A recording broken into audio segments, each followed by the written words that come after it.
Okay, we'll call the meeting to order. It is March 17th, 6 o'clock p.m. This is Committee of the Whole. I am Deputy Mayor Patrick Wilson, and very happy St. Patrick's Day to everybody.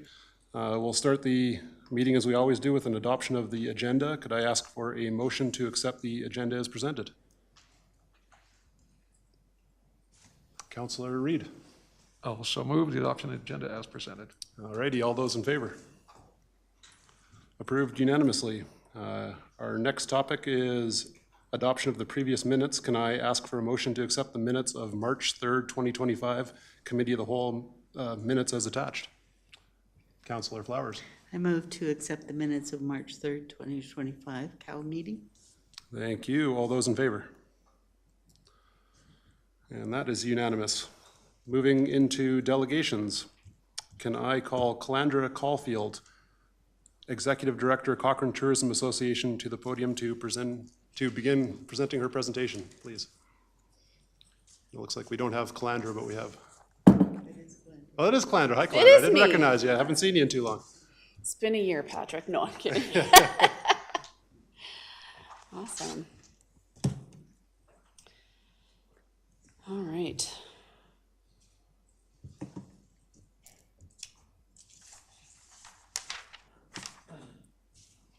Thanks for having me tonight. So I'm Calandra, and I'm here on behalf of our board of directors. I'm with the Cochrane Tourism Association, or Explore Cochrane, which is our forward-facing visitor brand. And I'm here tonight just to share with you how we are stewarding the funding that you have given to our organization. So I want to start with a quick overall conversation about what tourism is, so we're all in the same place. Then I'm going to move into what it is we're doing, what we did in 2024, and what we're going to be doing moving into 2025. So briefly, what is tourism? It is simply the activity of people traveling 40 kilometers or more. And it's a complex industry, and sometimes we don't understand the entire scope of what tourism is, but it includes a whole bunch of sectors in this region, things like arts and culture, history and heritage, special events, unique retail shopping, transportation. All of those things fall under the tourism umbrella and can be positively impacted by tourism. So I get this question a lot, but are we a tourism destination? Yes. We are the hub of an emerging tourism region, and this is something that Travel Alberta, and we've talked about this before, the Tourism Development Zone project, Travel Alberta has identified our region as a place where tourism investment, there's potential for tourism investment. So the first thing I want to talk about is the value of tourism from an economic standpoint. So something that happened since the last time I was here. The last time I was here, we presented an economic development impact study. And since that time, our national organization, Destination Canada, has given us access to a really, really robust data set. And it's a triangulation of mobile data, credit card data, and hotel occupancy. So we have a lot better idea as to what kind of revenue is being driven by tourism in this community this year. So because of the user agreement for that data set, I can't share raw data with you, but I can't share it with you publicly, but I can absolutely tell you what some of the trends are looking like. So since you started your partnership with Explore Cochrane, that alignment to develop a tourism strategy, tourism spending has increased by 40%. So that's since 2019. That's in comparison to about 19% in Airdrie, 27% in Okotoks, and we're about in line with the growth that Calgary has seen. So obviously not dollar for dollar, but percentage, we're in line with that. This year alone, so 2023 to 2024, we saw about a 12% increase. And the reason you're not seeing these numbers on here is I literally just got access to this after I sent this presentation in, so I'm happy to send those to you. But we saw about a 12% increase between 2023 and 2024. That's compared to about 8% across the province. And then just this month, so January of 2025, we've seen about a 13% increase from 2024, and that's compared with 6% in the province. So overall, I just received that data set. I'm excited to dig into it and share more with you. But overall, we're seeing an upward trend in economic impact. I also want to share a little bit about the potential. If we had a flourishing tourism economy, the data here is from Travel Alberta. Tourism places with flourishing tourism economies have lower residential tax rates. It can be as high as 70%. I'm not suggesting we're going to see that in Cochrane because that's going to be a major tourism community, but the improvement to businesses can reduce residential tax rates. It can certainly increase foot traffic in the downtown core, and the previous economic development strategy talked about supporting increased downtown business density, so we can help with that. It also creates an augmented customer base that increases the survival rate of our local businesses. And then finally, flourishing tourism community can support enhanced amenities, all kinds of things like public transportation, parks, community centers, restaurants, cultural venues, lots of things. So the province has a mandate right now. There is a lot of drive within the province to increase tourism revenues. They want to increase them by $12 billion by 2035. There is no more space in Banff and Lake Louise. Well, that's not true. They'll grow there as well. But what they do understand is if they're going to grow tourism, it's going to have to be through rural diversification. So that's us. The opportunity is right now. We have a province that's really interested in tourism investment. So we've been sitting at those provincial tables to ensure that Cochrane has those opportunities when tourism investment is available. Tourism is also a job driver. Now, these stats are a little bit old. It's as recent as I could get. In 2023, we had 172 businesses that were classified as tourism businesses. And in 2021, when tourism was really low, 11% of employment was in the tourism industry in our community. So we can assume that number is higher now. And then tourism supports jobs for Cochranites in Cochrane. So yes, there's frontline jobs. That's important stuff for youth or people that need frontline employment. But it can also create a really fantastic atmosphere for entrepreneurs, whether they want a lifestyle business or they want to grow a significant business. And then, of course, there are management and executive level jobs in tourism. So we've talked about the dollars. The other thing I really want to share is that tourism is not just an economic driver. We certainly consider that one of our functions, but only one part of a whole. And you're gonna see here a few times tourism done well. So when we talk about community-centered tourism, that means tourism that benefits our community. It isn't a drain on the community. So tourism done well can enhance amenities. I've mentioned that already. But it can also provide opportunities for community connection and pride through different events and opportunities. Tourism done well inherently preserves culture. I want to pause on this one. Something I'm hearing in many of my meetings, we saw it in Envision 2050, is that people want to maintain the special feeling here. A lot of people call it a small town feeling. I don't necessarily think it's related to being a small town. I think it's related to how our community comes together. And when tourism is done well, we inherently preserve that because it's kind of what we're selling. If we lose that, then we lose the tourism product. So we are stewards for that feeling. We also create opportunities for reconciliation and cultural understanding. We see that tourism, when people spend time together in that way, tourism can be really transformative. And we can support environmental initiatives, and I'll share an example here in a minute. So I have a video I want to share. We're going to see if it plays. We talked a little bit about this. This is a video that we created as part of the leadership initiative that we are part of to ensure community tourism is happening here. And this is a video from some of our partners sharing what they think tourism could look like in our region and in our community. We're so fortunate that we have such an ability to just explore all different facets of nature out here, and that's what makes it really special for me. Watch people get out of their cars and listen to the silence, and it's grounding for us to realize what we have too.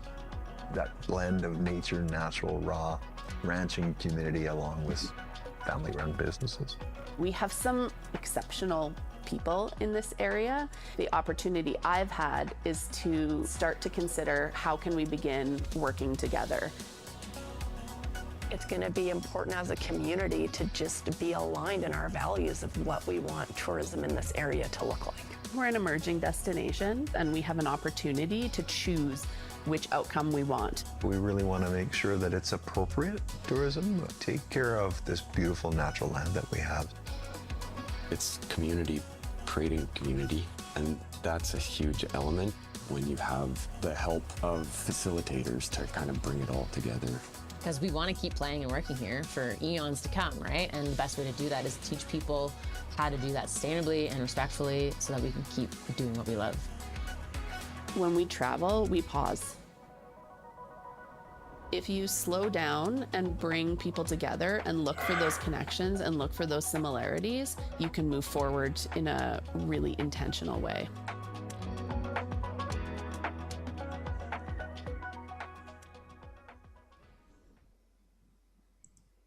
Oh, we don't want to watch most of those. I'm not sure how to move forward from this. I might need some technical support here, how to get to the next slide. Oh, maybe this is it. There we go.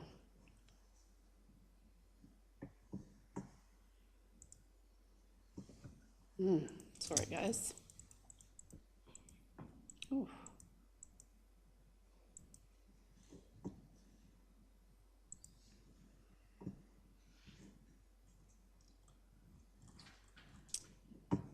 Doesn't look. There is. Could I get a hand? I can't seem to find the next slide here. Can you just, if you leave the mouse, do you need consistent?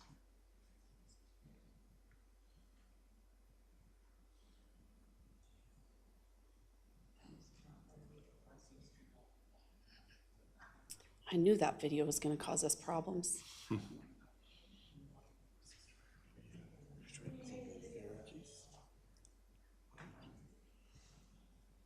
Thanks, Mark. It's almost like the rest of the presentation isn't there. Good news is I practiced this a few times today, so I can carry on without the slides. There, thank you very much. So I want to shift into what it is that we do. We've talked about what tourism is, what do we do? So Explore Cochrane is a DMO. We love to use the abbreviations in tourism. That stands for Destination Management Organization. So leading DMOs recognize that tourism value depends on managing, not just marketing a destination. So some of our key achievements in 2024. 2024 was very much a transition year. Obviously, I got started full-time in April.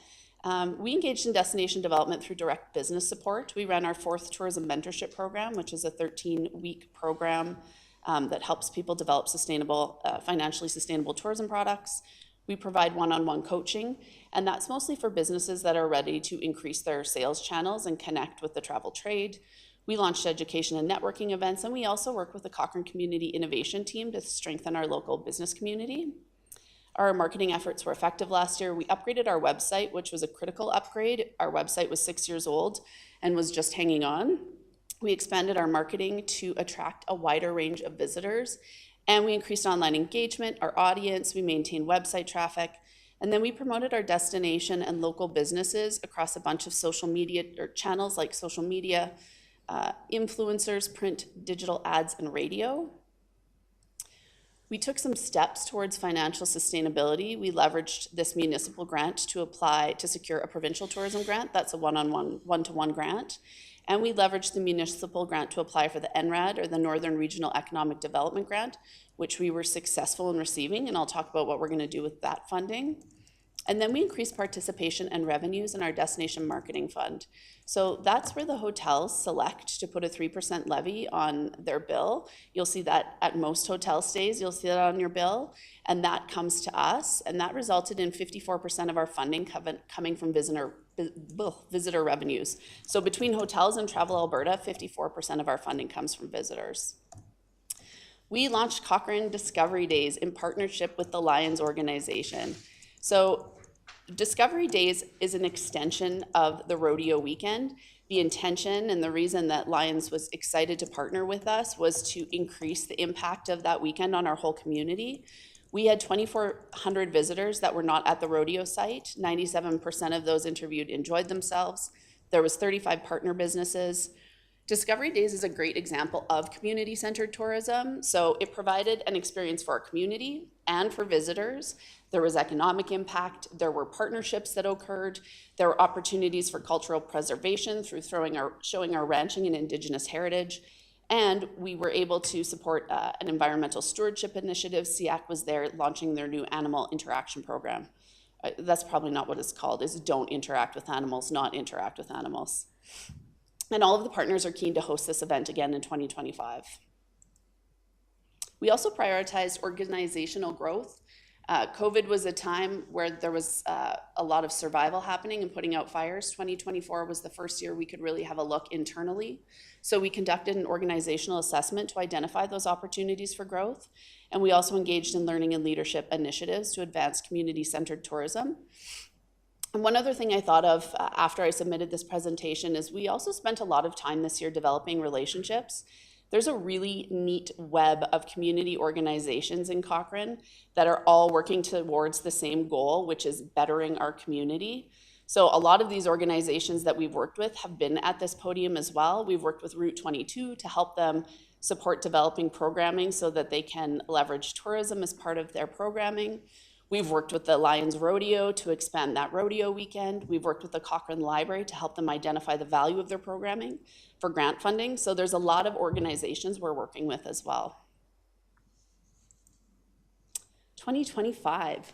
So one of the great alignment pieces we have with the Economic Development Department is that we believe we need more data to support our decision making. And fortunately, we're going to have access to that data now.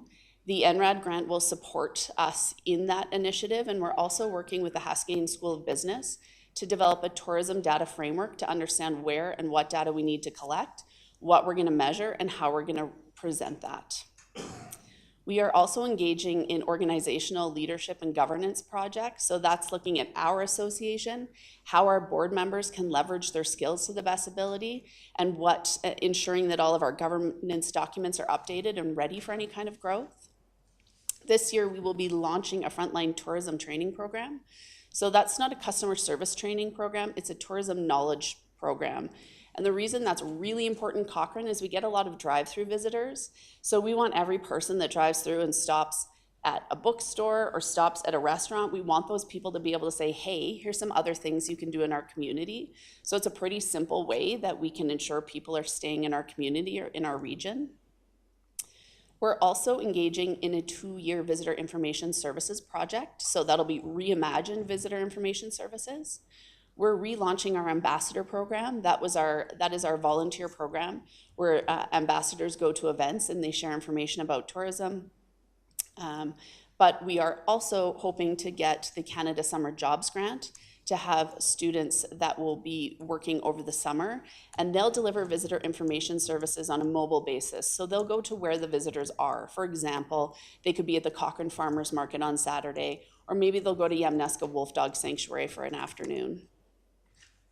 Our marketing is going to be really specific this year to increase overnight stays in our community.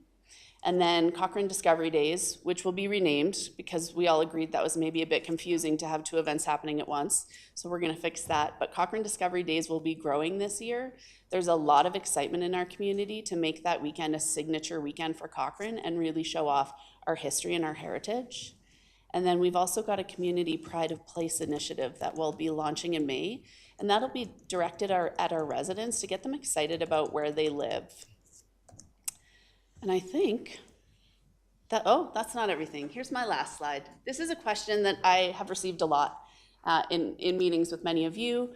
What does success look like? If we're successful, what does that look like? It looks like increased visitation, overnight stays, and economic impact, certainly, but that's in balance with a community that's benefiting from tourism.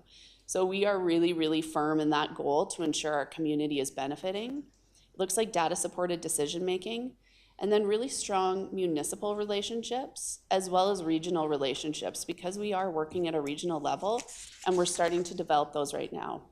So I don't have an ask for you today. I have gratitude and thank you for the funding that you've been providing. It's critical to us to continue operating as we develop this industry and we get a few more hotel properties that can support that DMF funding.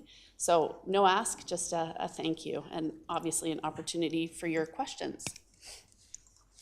Okay, excellent. Thank you, Calandra. It looks like we have a few lights on. We could start with Councillor Federico. Thank you, through Mr. Derricott. First of all, I think you have a big group of people sitting behind you, perhaps that They're all here for us. lead the way for Cochrane Tourism. So that's number one. I guess I'm just wondering, have you made any changes to collecting your own stats for events over the past few years? I used to sit on the Cochrane Tourism Board. I've also done a lot of large-scale events. I'm just wondering, when you talk about stats and you give numbers from Alberta, right, Tourism Alberta, what kind of things are you doing differently to collect those stats from a local perspective for Cochrane Tourism? Yeah, so that's all going to be part of our data framework, and that's a document that's going to be actually complete next week, we're hoping. One of those pieces, so there are a couple pieces included in there. One of those is general data that we're receiving federally, but it is specific to the T4C postal code. One of those pieces is going to be the opportunity to collect statistics at events.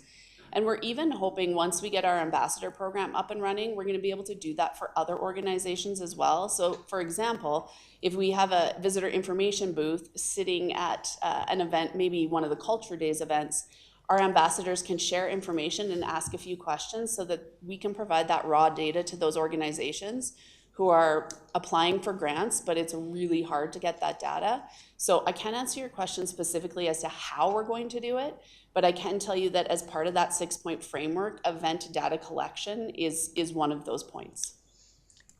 Okay, and my other question is, what are we doing to kind of support our large scale events here in Cochrane? I mean, from the rodeo to Cochrane Area Event Society, Canada Day to Light Up, there are many, many great events that happen in our community. How is tourism supporting each and every one of those? Yeah, so we've been really careful with Light Up and Canada Day because we want to ensure that if there are events that are really specifically for the community, that tourism isn't marketing outside of the community. So I've certainly sat down with the Light Up committee last year.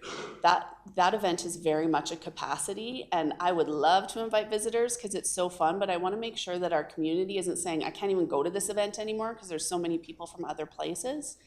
In regards to some of the events that are visitor suitable, this year we've invested a little bit in a person who's maintaining our event calendar, which seems like a little thing, but it was kind of dead, so people weren't using it. So there's somebody who's going to be doing that. And then we'll have a social media post that'll happen every month that will tell people things to do in Cochrane. That also goes out in our newsletter. And that post is also going to be a paid post. So for us, it's really an opportunity to market those events. If we can do some data collection for those events, that's absolutely something that we'll be doing. And we meet a lot with those event organizers. But like I said, we're being really cautious that we're marketing events that are for visitors, and we're not necessarily marketing events that are for the community. Fair enough. And I guess my last question is probably for administration. When we talk about overnight stays, do we have a hotel secured for Greystone? Because I believe we've talked about Greystone many times for bringing a hotel on board, but it seems to we haven't gotten an update. Through the deputy mayor to Councillor Fedeko, they don't at this point. But I know they've been traveling to a number of different, they were in Toronto and in Vancouver at different conferences trying to garner some interest in that. So I'm confident that in the future there will be a hotel in that location, but they haven't got one yet. Perfect, thank you. As a person who has done events, been to events, and supported many events here in our town, I look behind us and I see multiple volunteers, and at the end of the day, the volunteers are the heart of making these events successful. So yeah. I applaud you for continuing on, but I do look for an update as to exactly what tourism is doing to support these particular events, to support other events that probably aren't even recognized at this point.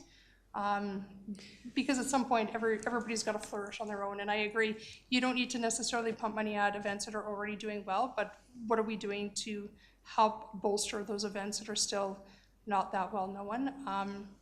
And thank you to Cochrane volunteers, because if it wasn't for them, we wouldn't even be talking about events tonight. So thank you.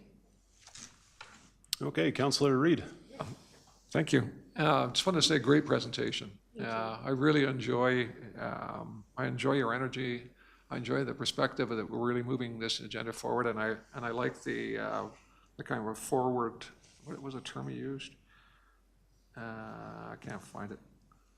Anyways, you're moving the agenda forward and the needle forward, and I think it's really critical. The question I had, although you answered it on the last slide, was actually the one I raised the last time you were here, and that was, what is the ROI? And I think you've answered that well in terms of your presentation. I just wanted to say congratulations. I think you're moving Cochrane in this whole area of our interest in terms of tourism forward. And I really look forward to the Community Pride campaign and look to be a part of that. So thank you. Great, thanks. On to Councillor Flowers. Okay, I don't have any questions, just a couple comments. Alex, Councillor Reed stole some of my thunder because I wanted to say that your attitude is contagious and your enthusiasm really comes out, which is great. And I love the idea that the community is benefiting from the work you do and that you're not overwhelming some of the events that are getting busier and busier already in Cochrane, and it's hard to go to them sometimes. So I like that attitude, and your video was excellent, and I'm sure your numbers are going to go sky high because Canadians are going to support Canada in the next while. So thanks for all you do. Thank you. Councillor McFadden.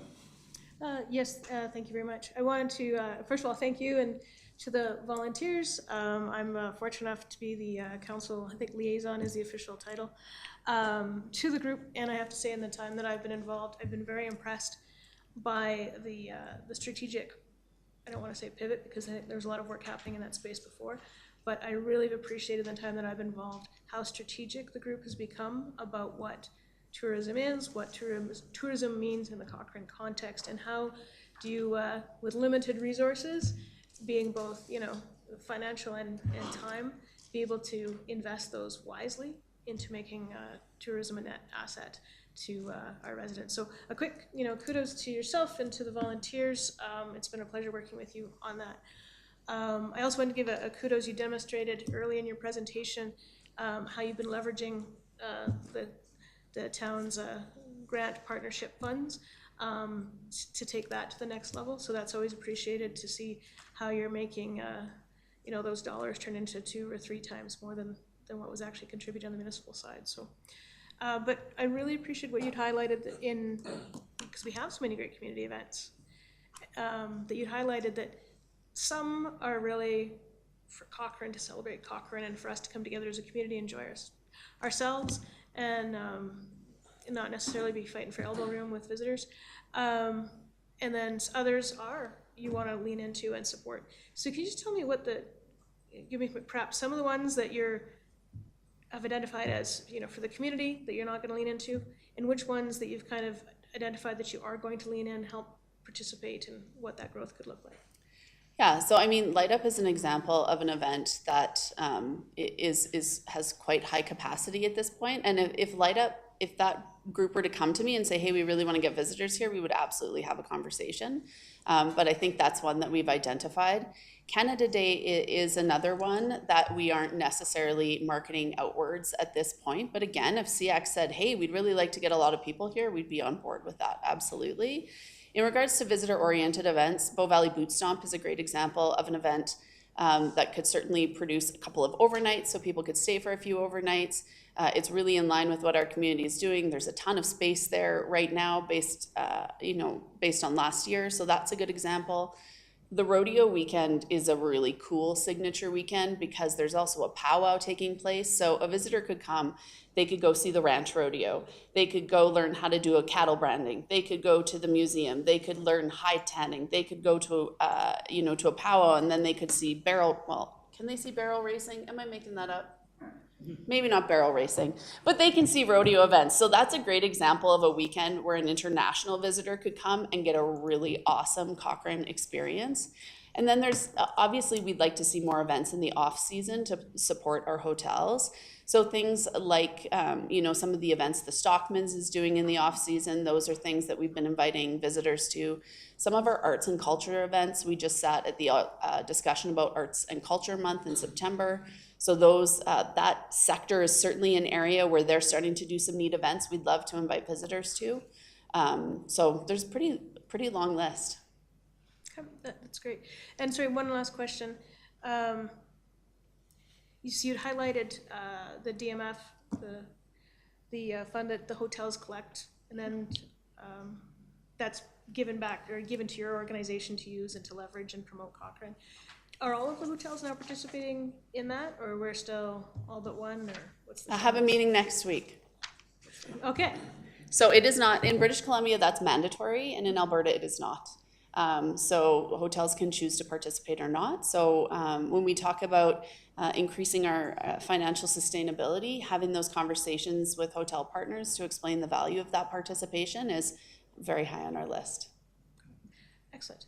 Well, thank you very much for answering my questions, and yeah, kudos again to yourself and the rest of the board.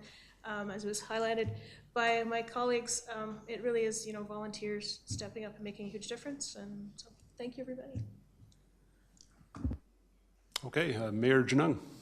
Yeah, thank you for the presentation tonight. Councillor McFadden was going somewhere that I wanted to ask you, and that was not around the destination fund, I guess, but more around focusing on long-term sustainable funding. Joanne and I had multiple conversations about this for feels like months leading up to COVID, and then of course that kind of changed things. Excuse me. Do you have a plan to start to address that? And I think we're seeing the fruits of the labor of allowing Cochrane Tourism to be focused on tourism and not on fundraising. And that's really where I'm going with this. Yeah, so as part of that NRED grant, we actually have a component that is a financial sustainability strategy. So we're working with an organization that works specifically with Canadian DMOs. Do I know what will be in that strategy? No, I don't, if I'm being totally honest. The province of Alberta has sent around a questionnaire asking about, should we make something like this mandatory? Our position is we do not want to see a tourism tax. We want to see a levy, which are two different things. We'd very much like to see that money directed at our organization so that eventually, you know, when we are financially sustainable and not always worrying about fundraising, then we can start using that money for initiatives like events where they maybe need some support with specific things. So once that money is directed in, we can direct it out at tourism initiatives. So yes, the plan is to begin working on a strategy. What's going to be in that strategy? We'll find out. Hopefully that strategy will be completed by the second quarter of 2026. Yeah, and to be clear, I'm not asking for an answer tonight. I'm just happy to hear that you're working on that. Yeah. I think we should reinvigorate those conversations and find a way to fund tourism so we can do exactly what you've suggested. I really appreciated the partnering communication and collaboration that you seem to be wading into now. Discovery days, et cetera, you listed a lot of those, but I think from my perspective, the more we can leverage and communicate with existing organizations and that it's a win-win-win across the community instead of, you know, living in silos and recreating things or not communicating. I really love that you're doing that. And I think I've heard from others in the room and outside in the community that are benefiting from that. And I think that's only going to help everyone. So I really love that. And the positive impacts in Cochrane, I think if that can be the focus of all of it, whether that be financial, and I love the data-driven stats that you're providing us, that we can have a benchmark and say, this is the return on the investment this year, next year, year after, and hopefully we can measure that growing. And then it starts to make more sense when we start to talk about that financial strategy and the impacts that it can have in our community. Appreciate all the work that you're doing. I think I touched on all my points. Data-driven, partnering, positive, economic impact. Thank you. Great, thank you. Councillor Fedeko, you have your light on. Yeah, one last question. The mayor did bring up something that I was curious about. When I was a representative of the tourism board, we talked a lot about the DMF, right? About how do we bring on businesses or whatever to support it. I'm kind of glad to hear that you're working on a strategy. I realize that strategy is not going to be an easy one for a business community, nor is it probably going to be, you know, welcome with necessarily open arms. The only question I have left to ask, obviously we're moving into an election year. There's going to be probably a new group of people sitting around the table. Are you looking for any additional funds moving into that, into the next budget year that, although you said that you weren't asking for anything today, as you approach budget, will that be an increase that you're looking to help support the organization? I haven't started work on our 2026 budget, so I don't think I can answer that definitively. But right now, I feel like we have a lot of work to do, maintenance work that's, the NRAD grant is a 2-year grant. So we already have 2 years of projects that are going to be associated with that grant. So I don't want to answer definitively, but I'm not here saying I'm not asking today, but secretly I'm going to come ask pretty soon. We really have a lot we can do at this exact moment with the funding that we have. Would I like money for another staff member? Oh yes, I would really like support in that way. But I also think that there's some important organizations in this community who are also looking for funding. So it's not my intention at this moment, but again, I might get to 2026. And the other component that I guess is important to bring up is that Travel Alberta received 5 times more funding asks in 2025 than they had money to pay out. So the funding from Travel Alberta is kind of doing this sometimes, so it will depend on that as well. I think one of the key things here is that Travel Alberta recognizes there's opportunity in this region, and the more that we can all loudly say we are ready to invest in tourism, the more they're going to look at our community and say, okay, these guys are starting to move in this direction, let's support some of those initiatives. Yeah, fair enough. I mean, I really do think it's going to come down to bringing the business community on board to help support some of our things that we have here, rather than just relying on, grant opportunities or things that exist out there. I think it's really going to require a push, but then as a business, you're going to have to see what are you receiving, and that's coming your way as well. So I think, my advice is probably tap into every single group that's out there already, get their stats and figure out, are you meeting is tourism meeting what they need as well prior to asking for anything else, right? Because they're the ones that are going to be able, they're either succeed or they don't succeed, right? So thank you for your presentation tonight. Okay, I guess that just leaves me. I just had 2 quick observations from your presentation, Calandra. One was about the 3% tax on hotels. I'm not really familiar with that. Does that mean all the hotels in Cochrane mandatory 3% tax, or is it a voluntary program? I can't remember how that ran. So there is a mandatory 4% Alberta levy. So that is mandatory. That goes to the provincial government, and then the provincial government distributes that money. So all funding we get from Travel Alberta, shouldn't say all, I actually haven't looked at the provincial budget, but a large majority of it is funded by visitors. We have an optional 3%, and you'll see it in many other communities. When you go stay at a hotel, you can sometimes see a few tax lines. You'll see it in Canmore, certainly. So we have an optional 3%. Hotels can add it to their bill, and it is called the DMF fee, and then they submit that directly to us. Okay, thank you. And obviously our short-term rental market has no play in that funding model, or is that an optional for a short-term rental as well? So currently Airbnb charges the 4% Alberta levy, and it submits it to the provincial government. Part of the conversation in regards to that funding is there a way that we can seek support from those short-term rentals? I don't want to comment on that because we haven't really gone down that road, but it is certainly something that is on our radar as well. Okay, thank you. And the other thing that caught my attention was the Cochrane Discovery Days.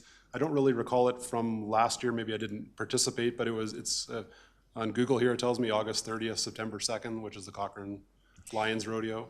Yeah, so it was in partnership with the Lions Rodeo, and the intention is that instead of the volume being only at the rodeo grounds, that when people were taking a break, they could do other activities, which inherently would spread some of that economic spend into our downtown core, and also give multiple other organizations an opportunity to interact with visitors and with locals.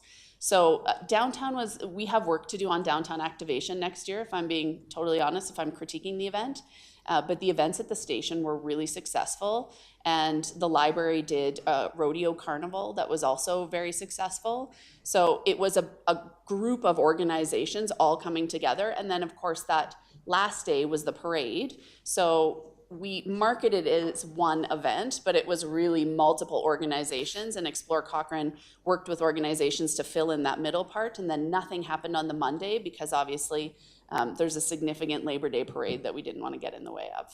Of course, yeah. That seems like an exciting opportunity, to me at least. Did we consider pedestrian only on our Cochrane Main Street? I assume we didn't do that. Are you asking me if I'm gonna ask to close the road down? We've done it before for previous summer events, so I had to throw it out there. Was that something that's? I don't want to be quoted on this, Patrick, in the paper. You know what? We are looking at a variety of options as to how we can activate that a little bit more. Okay. And we're in a planning phase right now, so when that's for sure, but that's, you know, closing Main Street is something I would really want to connect with my partners about before I ever made that suggestion. So there's been some other suggestions as well we're looking at. Of course. My enthusiasm bubbles from the fact that I've always hoped that our Labor Day and our Lions Rodeo would become kind of Cochrane's Calgary Stampede sort of signature event, and I see what you're doing right now just adds to that, and I love to hear that. And I guess that's topical because we're going to hear from that topic, the Cochrane Lions Rodeo update anyway, from administration later in the agenda, and we'll go from there. We have one light on before we move on. Councillor Fedeko. Sorry, one more question through Mr. Derrick. Deputy Mayor Wilson triggered a question for me. Can we get an update on stats for Airbnbs from Planning Department and Economic Development? I haven't heard anything in a long time as to not only how many Airbnbs we have, but how many are actually being self-police perhaps, or that actually put their stats forward.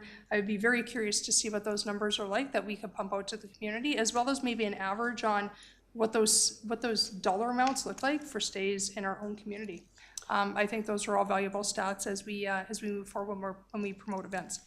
So I'll let administration, I haven't been in AirDN, so there's a specific data source that gives us that information. The last time I looked at sort of the high level free data, there was almost 200 short-term rentals in our community, but some of those could be, you know, homes that get rented for 1 week out of the 52 years. I have no, and then the economic impact was at about 200,000 in 2023, so that was revenue created. We'll be happy to get that information for you. I don't have it tonight. Okay, excellent. That looks like that settles it. On behalf of council, thank you for your presentation and coming before us today, Calandra. Hope to see you soon. Thank you.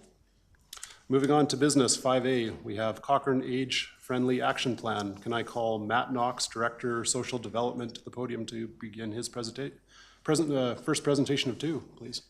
It appears, Matt. Thank you so much. Good evening, Deputy Mayor, Mayor, councillors. It's my pleasure to come here today and present the Cochrane Age-Friendly Action Plan. Before I begin, I really want to share a big thank you to Ms. Krawick and Ms. Moore, who are joining me in the gallery, and all the folks who have made this possible. I know that council's been updated several times throughout this.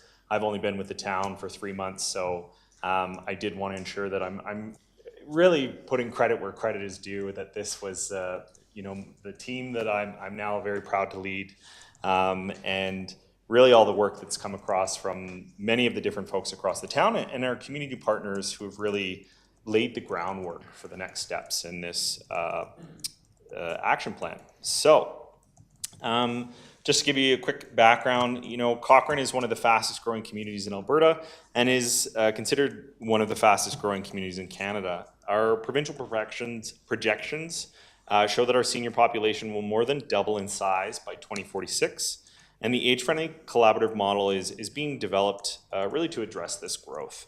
It's a proactive strategy to ensure that our community is ready for the growth and that we have the infrastructure, support, and the resources to allow for older adults to remain in the community that they love, with the connections that they've developed as they age.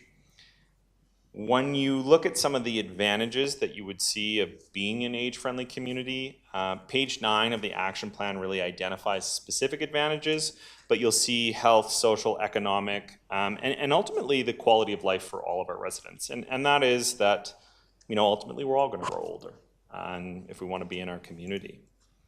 So there are 8 domains of community life. Domains are based off the information that we've drawn globally from focus groups with older adults, caregivers, and service providers. These 8 domains are interconnected and overlap with each other, and it's really about bridging key partnerships with community organizations to meet these needs. The cornerstone of the age-friendly model is really the development of a community plan that brings together these partners to identify community assets and strengths that facilitate social inclusion of our seniors and identify factors that hinder it. So a little bit on our journey along the way of becoming an age-friendly community. This project really has been in the making since 2017 when 5 representatives from the Cochrane community came back from a conference with a strong interest to pursue an age-friendly strategy in our community. We were successful for funding from the Calgary Foundation to start this in 2019, and early 2022 was spent establishing really the foundational pieces of this project. In 2023, the steering committee developed and distributed a survey in June 2023. We were successful in receiving a grant from the Calgary Foundation, and this time as well, to support that additional community engagement and the development of the age-friendly plan from this. We conducted extensive community engagement early 2024 through a combination of workshops, focus groups, and individual interviews. What We Heard report was completed and shared back with council and the community in June 2024 that you might remember. And the steering committee, utilizing this feedback from the engagement, developed the priority areas and drafted the age-friendly action plan goals in the fall of 2024. The action plan was completed early 2025, and you'll see that these are the different areas that we identified. I don't want to go through this line by line, but these are some of the things that you might recognize when you dig into the plan, as well as when you go into those real action plan items, you'll notice that these are really our focus. So a few things to note. We currently have funding to support the overall leadership and coordination of the action plan in our budget. We will be researching and applying for grant funding to move these actions forward. Receiving a provincial designation as an age-friendly community is a critical step for us to help strengthen grant applications and access grant funding. This is really a community plan, and we're approaching achieving these goals through these strategic partnerships, with each partner offering different resources and abilities to contribute to this success. If you notice inside of this plan as well, a lot of these pieces do touch across administration in the town. And so this is something that we've seen too, sharing with administration how we're going to be involved as partners in this. So not just as the community, but also the town in the various activities that we're going to be driving through. So the next steps for us really is next council bring forward a resolution of the town's commitment to become an age-friendly committee. And then June 2025, we're pursuing a provincial designation. Any questions, comments? Okay, thank you, Matt. It looks like we have a few lights on. Councillor Fedeko to start us off, please. Thank you, through Mr. Jerichot. I'm just wondering, what was the plan cost for us to do the study to get the information that you just provided? Through the chair to Councillor Fedeko, off the top of my head, I don't actually know the full cost. I might look to my team. It was through grant funding. Miss Krauk will join me. She's the manager of FCSS. She's been involved in this whole process. Please. Good evening, Mayor, Council. We received a $75,000 grant from the Calgary Foundation, so that, excuse me, supported our public engagement as well as the development of the plan. Thank you for that. Was there any other money that was used to establish the plan results other than the grant itself? I do believe, I'm trying to figure out if there was like an administrative ask that also went towards that. I just can't remember from the budget of when this happened.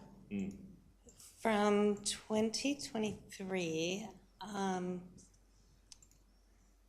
we had $75,000 built into one of our budgets to support the leadership and coordination of the project. Okay. And that's been ongoing. So 23, 24, and 25, we've had that in the budget. Gotcha, plus the grant money that was then supplied. So like roughly about $150,000 essentially, if you added both those together?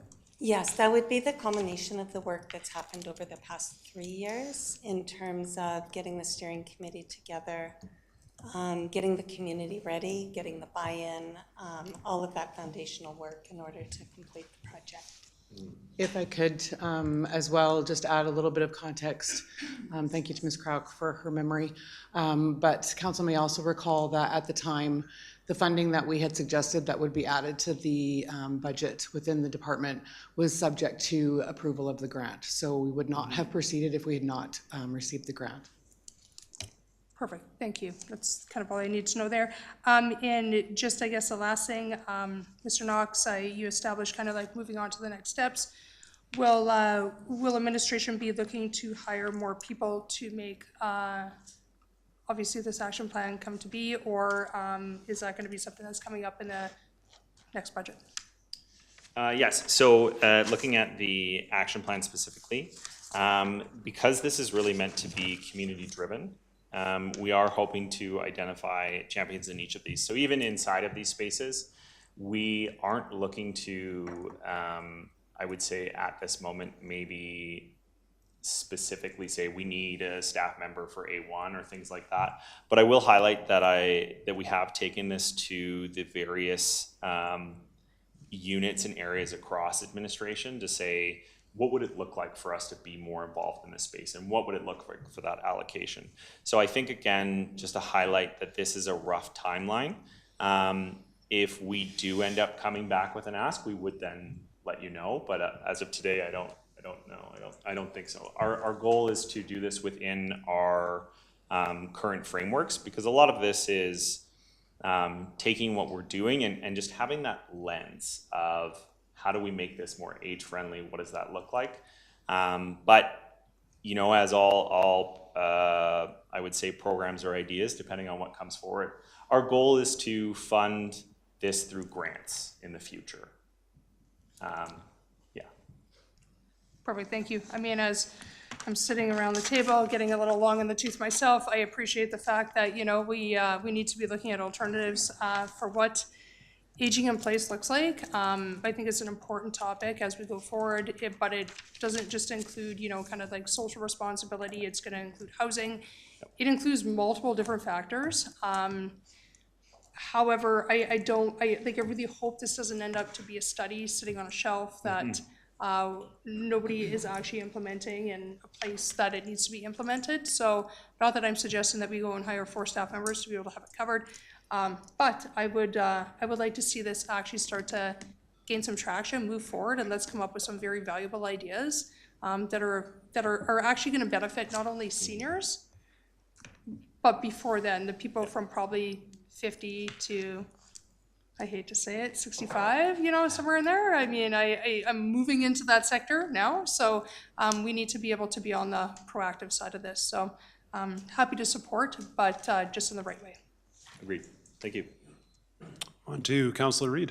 Yeah, thank you for the presentation.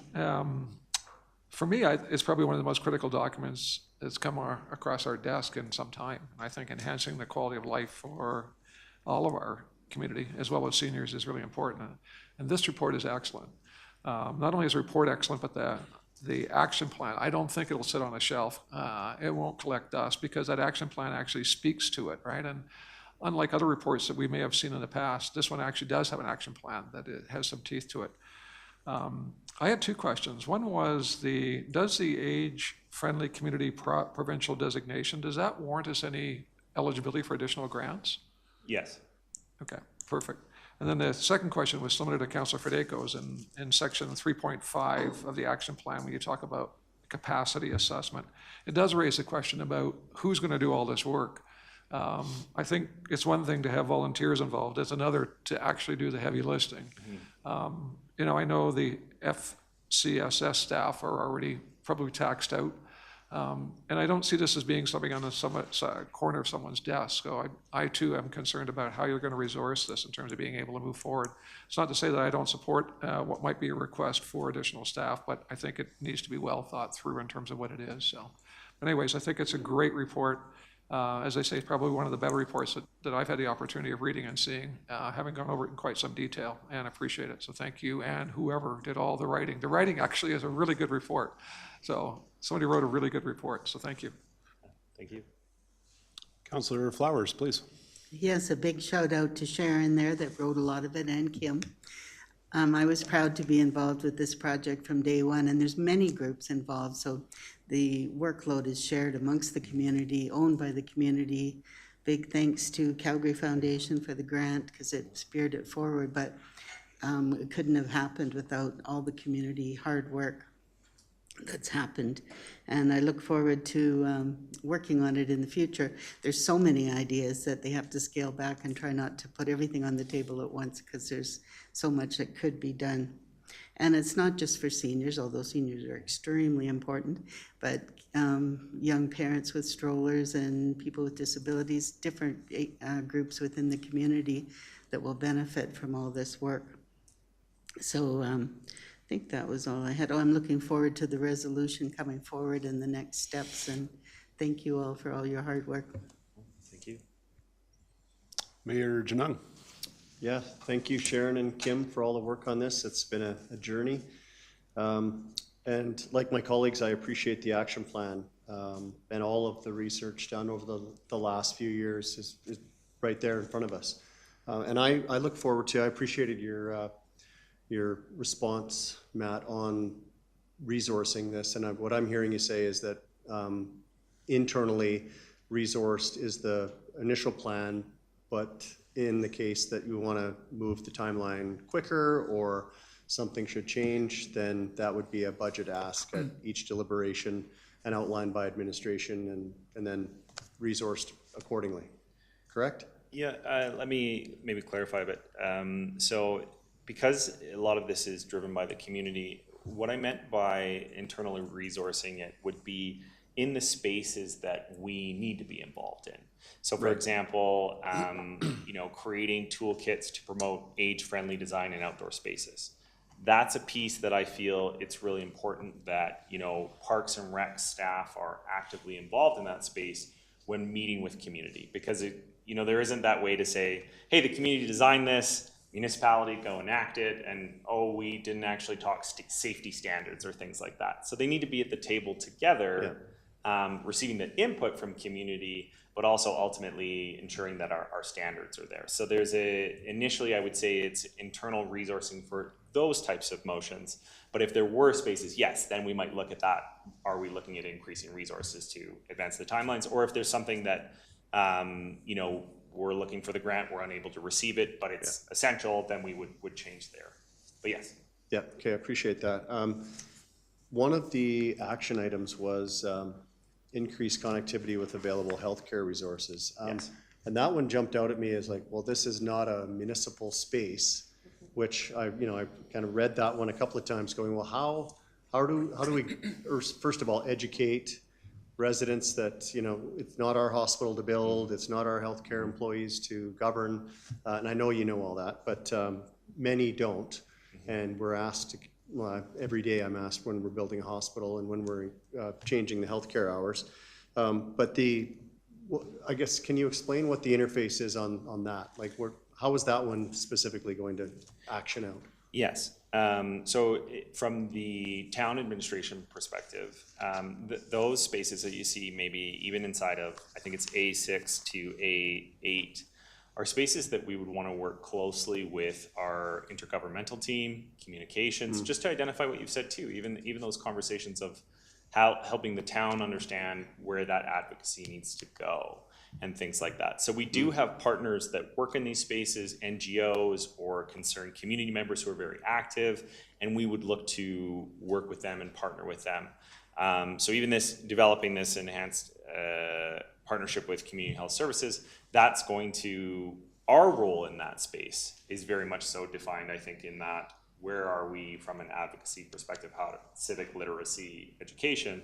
And that's something that, when I brought this to SLT, we had those conversations. How are we going to look at those things and explore those things? I think you have something to add? Yeah, yes, please, of course. Yes, you'll answer this better. We've taken a really unique approach with this project. When you saw the 8 domains, the municipality doesn't have control over several of those. So we started by establishing a steering committee that consists of representation from all the different domains.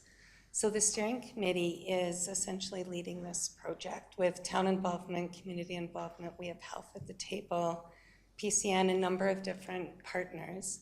And for each of the action plans, we're putting together working groups that consist of both the steering committees, interested community members, as well as different stakeholders that will all be working together to feed each of these different foundational action plans that we've developed. So it's different than what we typically do. This has a role for the municipality, but it's not a complete municipal-driven plan. It'll be a lot of advocacy that we're involved in, and we'll be approaching things through different lenses depending on what the action is, but the partnerships and the relationships that we have with our stakeholders will be critical. Yeah, thank you. I love that answer. Yeah, it's all Kim. It's not all Kim. It's mostly Kim. Let's just put it that way. I'd love that answer because, I mean, it speaks to exactly what we were just talking about, resourcing. Like, we're already doing work on that in the advocacy efforts, but it's going to take all of us to move that needle. And I love that there's an age friendly aspect to this as well. Of course there is. But that we're working together, much like my remarks to tourism earlier. I love that collaborative approach. That's the way we're going to have to get things done in the future. There isn't enough money to go around provincially. We already know that. We don't have $1 billion to spend here. I hope that doesn't come as a shock to many residents, but we're having to work together and find efficiencies. So I appreciate that's built into this action plan. But great work. Thank you. Councillor Flowers, you had another comment. I just wanted to add one more comment. Never underestimate the power of community advocacy. That's how we ended up with the urgent care center that we have now in community center and the work of the team health group. So it's very powerful and things will happen. Thank you. Excellent point, Councillor Flowers. I have nothing on this topic, just to thank you for the presentation, Kim, as well. And I guess we can move on to our next topic here, which is 5B, Rocky View Foundation request for requisition of capital funds for Affordable Housing Reserve Fund. That is quite the title. Mr. Knox. My apologies on the very long title. I didn't know how to say it more succinctly. As you know, through the report, Rocky View Foundation has requested that $500,000 be included to the 2025 budget to establish a dedicated affordable housing reserve fund. Of note, this initiative won't increase Rocky View Foundation's 2025 requisition from the municipality. These funds are really set to serve as the foundation for a sustainable and impactful reserve. They're committed really to focusing on fostering strong regional collaboration with our municipalities to identify and pursue opportunities for affordable housing development. Support these efforts, RVF is seeking council's approval to establish this dedicated capital reserve fund. This fund is really meant to allow RVF to respond proactively to the emerging housing needs across our region, leverage additional funding opportunities, and drive the development of new housing initiatives. Really, with affordable housing remaining a critical issue in our region, planning for that long-term sustainability is essential. Next week, I will bring forward and return to council with a proposed resolution on this. If I may, Mr. Chair, just before we move on, and please, Mr. Knox, correct me if I'm wrong, I just think it's important that it's clear that that $500,000 is internal to the Rocky View Foundation's existing budget.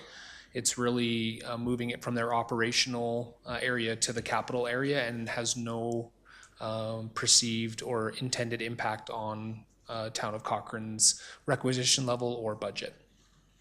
Okay, excellent. Thank you for that clarity, Mr. Derricott. Looks like we have questions. Councillor McFadden. Yes, thank you very much. Actually, that clarity changes my questions a little bit. So, because my question initially was going to be, what are the other Rocky View Rocky View Foundation partners, how they're all participating here. But so this is monies that the foundation is currently holding. They're just looking for member participation or member authority to move it into a different account. Correct. All right, that makes sense to me. Thank you very much. Thank you. Excellent. On to Councillor Federico. Thank you through Mr. Jerichot. Thank you for the information, as I am now the newly representative on the CSHO board, as well as Councillor Flowers being the alternate. Yeah, it'll be interested to get kind of their feedback on what they feel this is going towards, and thank you to Mr. Jerichot for kind of making sure that we understand where this money is going towards or what it's being used towards.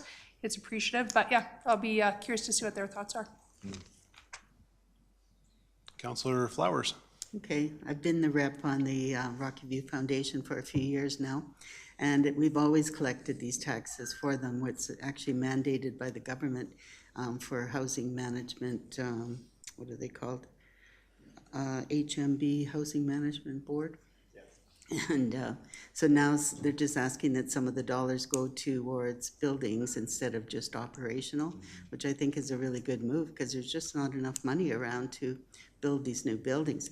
But everybody in our region has to agree to it. Everyone that sits on this board needs to say yes. So I'm looking forward to us saying yes and starting to save towards getting some of these things built. Thank you. On to Mayor Janung. Yeah, my first point was going to be it does not impact our budget. Thank you, Mr. Jerichot, for highlighting that, making it very clear. But this has nothing to do with CSHO, by the way. This is about the Rocky View Foundation and the Big Hill Lodge. And this is the way, my view, that the Big Hill Lodge will get built sooner. In a little bit of a history lesson, this requisition's been in place for operations for years, as mandated through that board, through the province, but it's for operations, it's for cleaning staff, it's for all the management and everything that goes with it. But they have no means to raise money to build a building. Is that accurate, Mr. Knox?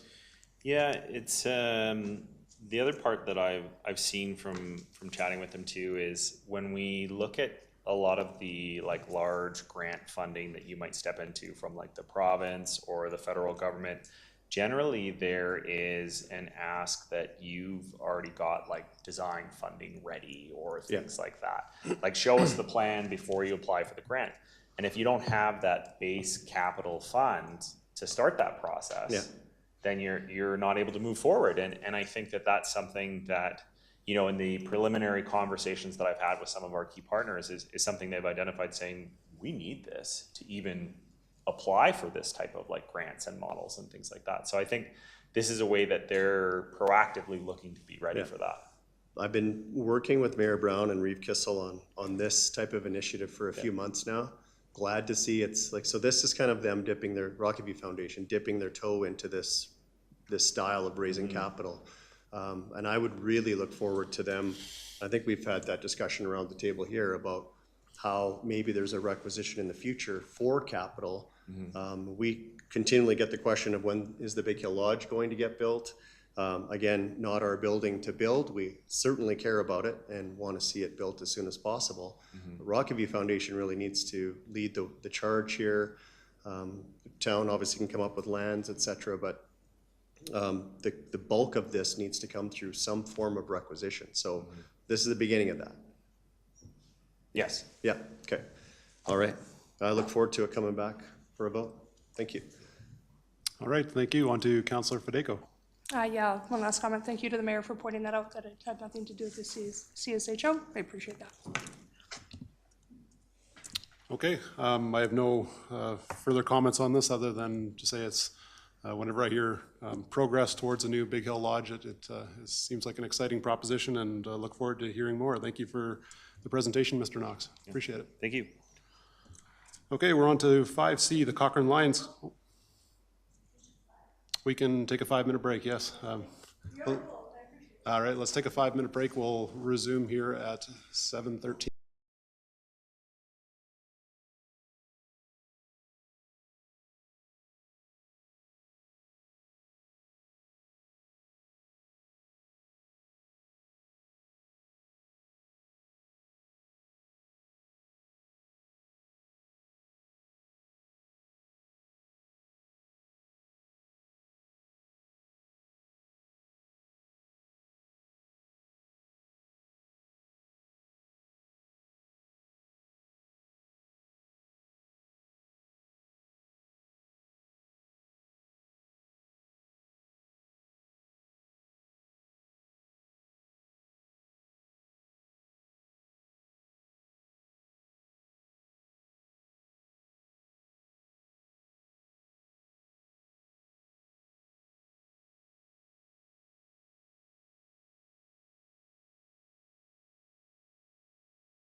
13, and we're back on track.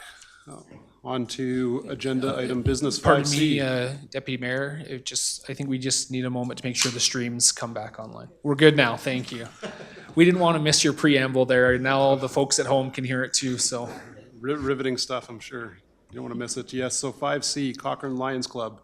Michelle Delorme is ready from the Director of the Parks and Active Living to the podium. She's already there and has a presentation ready for us. Take it away, Michelle. Yes, thank you.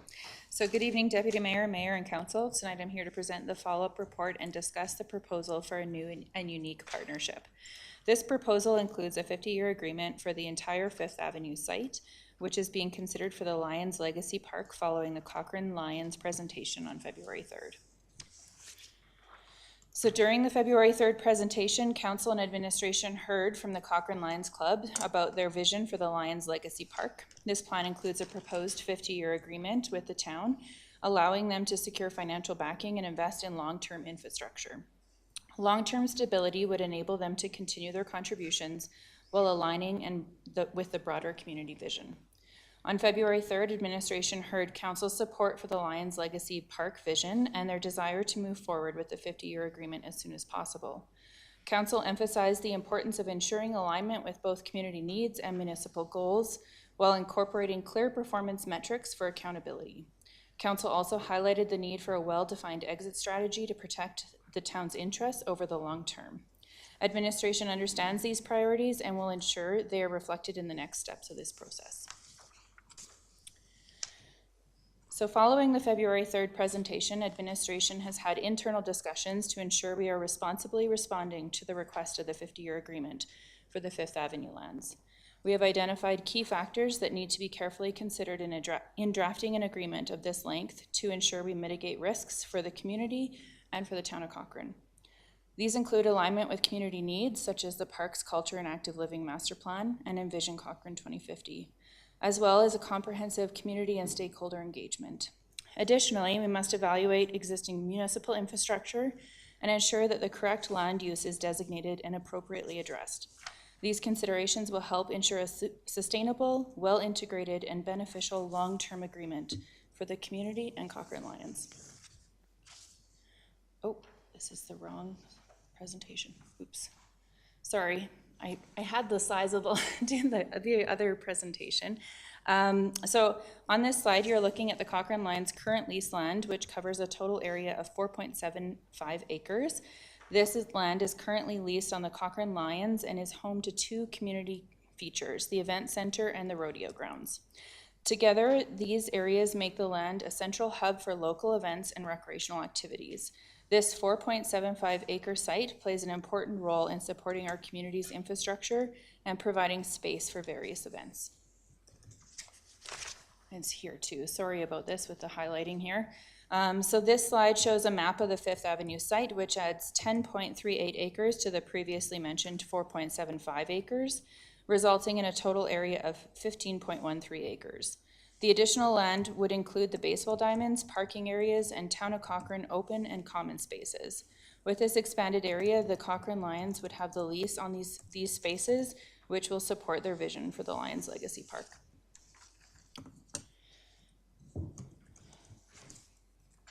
So Administration has worked closely with the Cochrane Lions and has adjusted the initial timelines originally proposed to better align with the timelines the Lions would like to see happen. However, while slightly extended, this revised approach is responsible given the complexity and number of key activities that will be required throughout this process. Administration fully understands the Council's desire to move forward with this agreement as soon as possible while ensuring it is responsibly designed and mitigates potential liabilities for the town. At the same time, we recognize the immense value the Cochrane Lions Club brings to our community, and it's vital that this agreement sets them up for long-term success. To that end, Administration has developed an ambitious yet carefully considered timeline to address all key components of the 50-year agreement, including land use, roles and responsibilities, exit provisions, engagement, legal review, and ultimately Council approval. Our timeline follows a phased approach beginning in April 2025 and concluding with an agreement ready for Council approval by December 2025, allowing for it to take effect January 2026. The first phase, starting in April 2025, will focus on extending the current lease to ensure that there is no gap in operations while we finalize the long-term agreement. During this phase, the Cochrane Lions Club will begin the land use amendment process, and together with administration, we will draft the guiding principles that will shape the final agreement. From June to September, the focus will shift to engagement and negotiations. Administration will work closely with the Cochrane Lions Club to refine operational roles and responsibilities and finalize performance benchmarks, exit provisions, and accountability measures. This phase is critical to ensuring the agreement aligns with both community needs and municipal oversight requirements. The final phase will be dedicated to finalizing the agreement from October to December. This will include legal reviews with the town of Cochrane and the Cochrane Lions, and the agreement will be presented to council in November or December for approval, ensuring it is ready for implementation in January. Administration believes this proposed timeline is the best approach to setting everyone up for success, ensuring a well-structured 50-year agreement for the Cochrane Lions Club. It balances efficiency with thoughtful planning, providing the necessary support for the club's long-term success while incorporating oversight to mitigate potential liabilities for the town. This evening, administration would like to discuss this timeline with council. If council agrees that this is the right path forward, administration will return next Monday, March 24th, with a recommended action to begin implementation. However, if council believes a different approach should be explored, administration will take those suggestions and return at a later date with a revised report. And I am happy to answer any questions. Okay, thank you, Michelle. It looks like we have some lights on. Councillor Federico, to start, please. Yes, thank you, through Mr. Derricott. I'm happy to support, keeping things as we go forward to the end of 2025, of course. However, there has been some questions that have come through some of us as council members about perhaps this should be a plebiscite vote. I'm just wondering if we've ever thought of kind of considering that as we go forward about whether or not the majority of Cochrane supports the same idea, right? I can sit up here on the bench with my own personal thoughts, and I do have them. However, obviously I have to be fair to everybody that lives within our community. I'm just wondering if we put any thought process into that, if it's something we are considering, or is it cost prohibitive? Just kind of wondering the background of what that looks like as we move into an election year. This is going to become a very, very hot topic. Thank you, through the chair, to Councillor Federico. I think, thank you for the question. I think administratively, we just are reflecting in the report and in our dialogue that we recognize that public engagement has been very important to this council, and ensuring that the public's interests are met and known before we make these types of significant decisions. Ultimately, that would be a discussion for council to determine whether or not that level of public engagement would be appropriate for this particular proposal.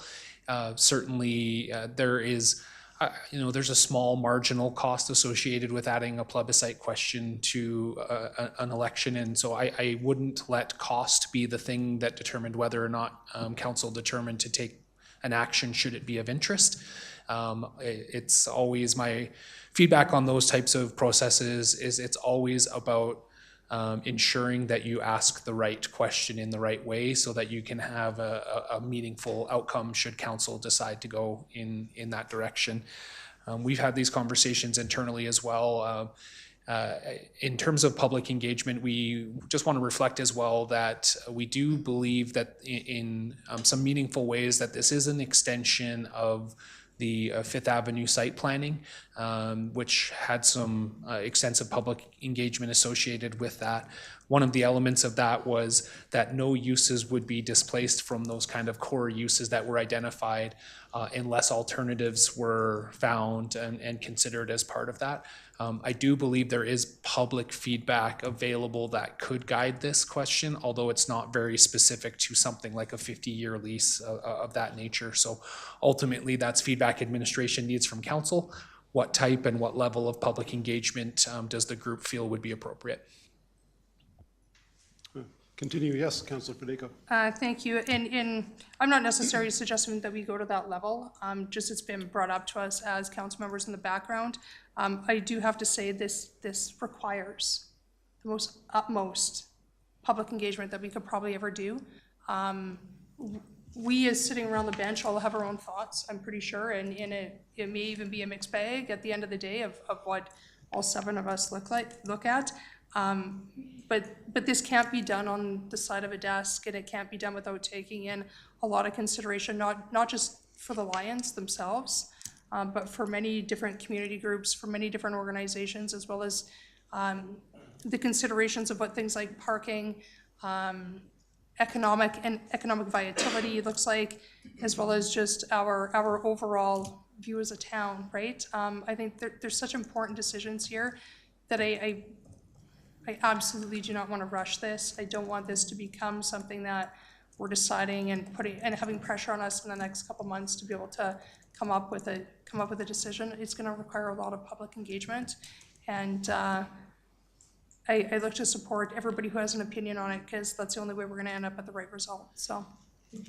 I apologize if I may, Mr. Chair, just there was one other thought on public engagement that I think will be helpful and relevant. It is at least in part one of the reasons that administration is suggesting that a land use change is considered, because that initiates public requirements as well, where we can hear from potentially affected landowners, neighbors, and really the community as a whole. And so as council is thinking about the public engagement interface, the land use change, I think, would be part of that. And just while I'm speaking about the land use change as well, the proposal is just such a really unique set of activities taking place on an activity. And so as you'll note in the report, we suggest that would take the form of a direct control land use, where we could just identify and designate the property to allow the Lions Group, should council go in that direction, the clarity to undertake the set of activities that will hopefully support success of that initiative.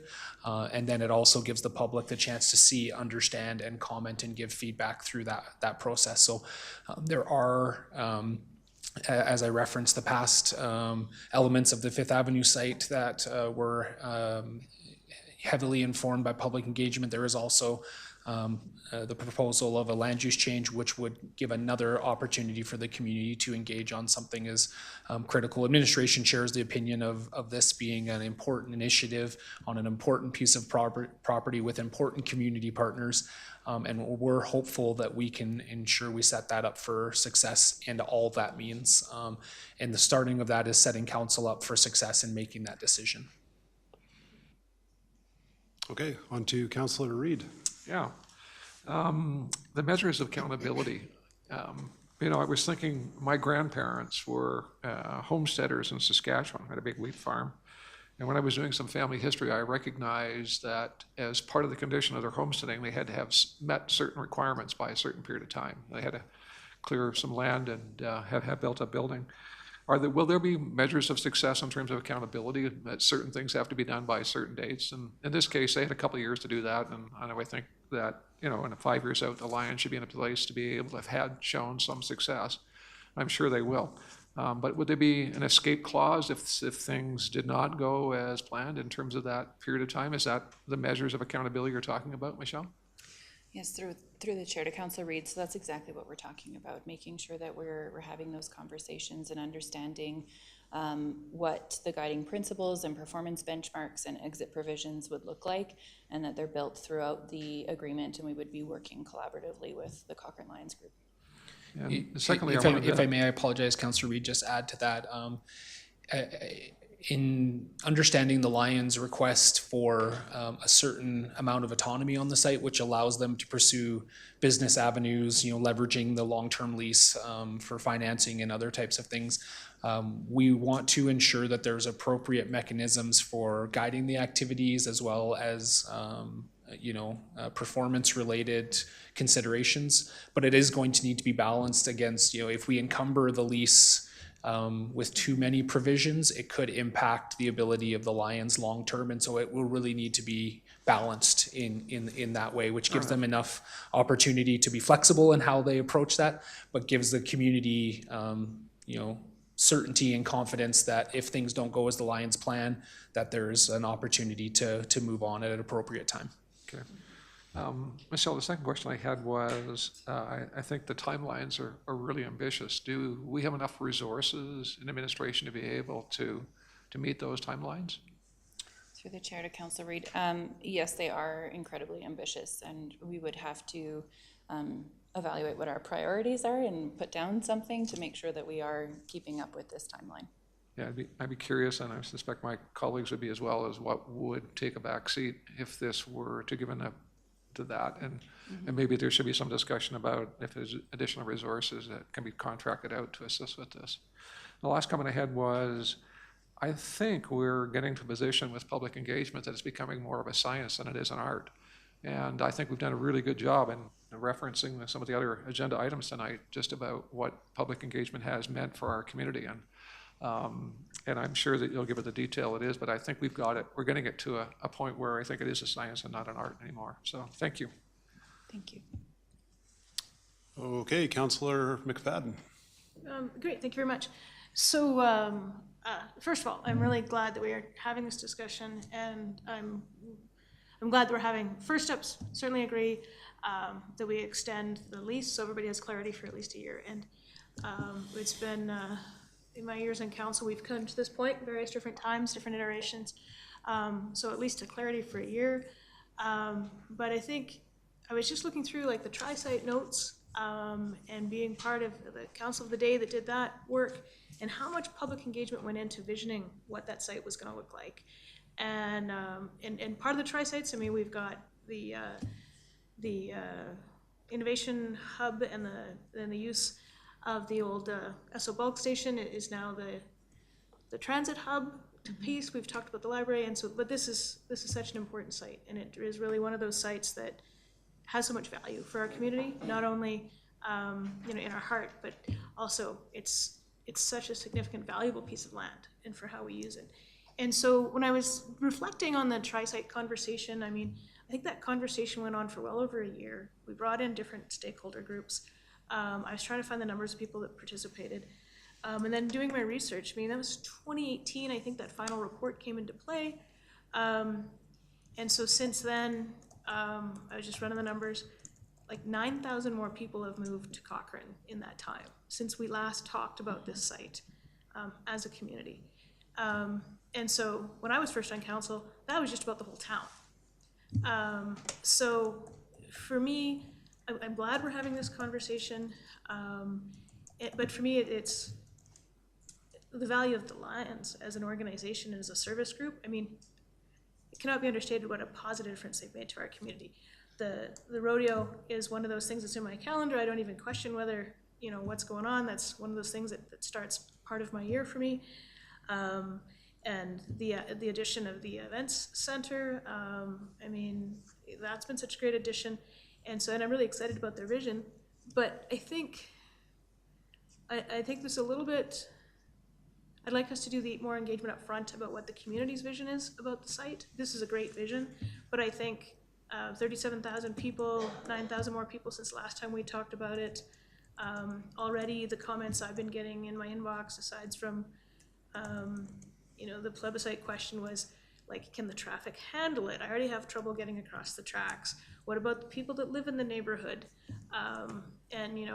This might be a good idea this year, the next 5 years, but is this what we want in our downtown core in 50 years? So I've had a number of phone calls and coffee chats and emails saying that the community, wants us to talk about this longer before we just land on a go forward with a plan. And so that would be my expectation is your scenario, which is well thought out here, that we actually change it up a bit and have the stakeholder and community engagement happen first, so that we have a better understanding as a council.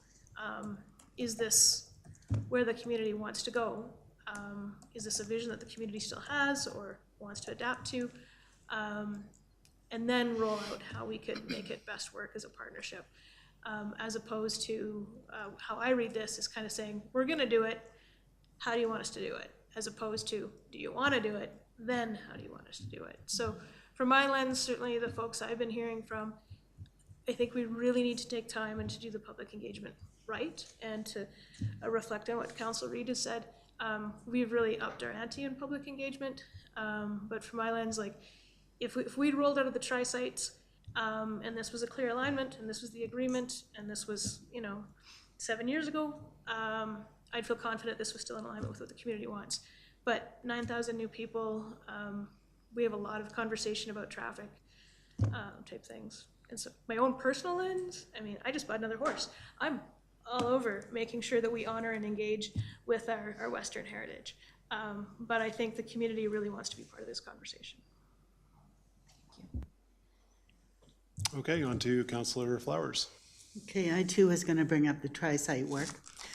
There was a lot of community engagement during that time, and I know it's getting older, but still the old timers that did participate really had a lot to say. So a lot of the staff are new at the town since then. It would be nice to at least review it and take it into consideration when you are putting this together. I do like the timelines. I think it's a reasonable amount of time. I wondered about us using it as a topic at the trade fair in May. Maybe you could think about whether it would fit for that. And I also wondered about the budget for next year, if there's anything that we think should be on that site that maybe the Lions don't agree with or they don't want to pay for. Maybe there's some money we should put in the budget for next year to help move things forward. And that was about it. Thank you. Thank you. Mayor Janung, please. Yeah, thank you. I'm glad we're talking about this again. A few things to talk about here. I think since we saw the presentation from the Lions, I've had some time to reflect on some of the things that I spoke about then. One of them being, I think, and Mr. Derricott touched on this, I think this lease needs to be as unencumbersome as possible. And I don't mean that we just sign a lease on the back of a napkin. That's not what I'm suggesting. I think we're all well beyond that in our community now. But a simple lease that allows the Lions flexibility to do and live the vision in which they presented to us. At the same time, I understand the balance of protecting the needs of the community, but I think we can do that in a simple lease. I would look at the lease that we have with CSHO on the Homestead building. And I look at this lease very similarly. It's your property now to, it's our property, but it's you're leasing it. There, I just described the lease. And then, there are bylaws and policies in the town that already affect every landowner. And then that is the interface that I think that we should be working on. I talked about off-ramps, et cetera, and giving that some thought. I mean, I think there could maybe be as simple as one or two of them. One of them being the land use, and the other being a timeline of, pick a number, and then if there hasn't been movement, and I know we'd have to describe what movement means, but movement towards envisioning or, papering the vision, then that's when we start to have conversations. But current state's not working, is what I heard from the Lions Club, that the year-to-year Band-Aid lease, that I think it's not working for the town or the Lions. And so we need to get out of this this phase of just going over and over and repeating the same problem. And I think, Councillor McFadden, respectfully, I think that's what we would be doing by going back and asking the public more questions on the Fifth Avenue site. I think we've studied it. We've asked the question. This has been a 20-year problem that we haven't been able to solve. I look forward to solving it. I think, from my perspective, the land use is the public engagement, because the question I would ask is, what is public engagement? Are we online? Is it social media? What questions are we asking? How are we including the Lions in this? Is it their public engagement, which I wholeheartedly believe it's not. It's ours to lead, I think. It's our asset, and we're asking our community of this. But I think that public hearing that would be associated with the land use amendment would be just that. And I love the timeline that's up there. It gets this thing solved and dealt with in a timely manner. I think stringing along the Lions isn't fair anymore. Having this question in front of our community any longer isn't fair. We need to just move on. And I think, I'm glad everybody's bringing up the tri-site because it had some really great work inside there, public engagement being one of them. The three big, and four, I guess, big takeaways for me that I don't think this is a change on is rodeo stays in downtown. Lions Event Center moves from curling rink to being rebuilt. And we don't have to even discuss where. It's just going to get rebuilt, reimagined. And the lower bench becomes park space, community space. And that's what I heard the Lions vision is, I mean, in a nutshell. And number four was something Mr. Derricott brought up was, and I think this is important, I think the lease needs to touch on, at least in short term, is we as a community can't displace something while we're doing this. Whether it be ball diamonds or, you know, any use that's currently on the site, I think we need to make sure they're taken care of before moving forward. So I know that might be some short-term language inside there, but I think that that's important for community groups to feel that we, and I didn't hear the Lions saying this, but at least might make them feel uncomfortable that a ball diamond's leaving. And that I just think if we can put something in the lease that ensures the use of the ball diamonds, I think the Lions can do a great job in taking care of them. There might be a few bumpy years of who's got it for until we have some at the Horse Creek Sports Park. So I think that's one of the things.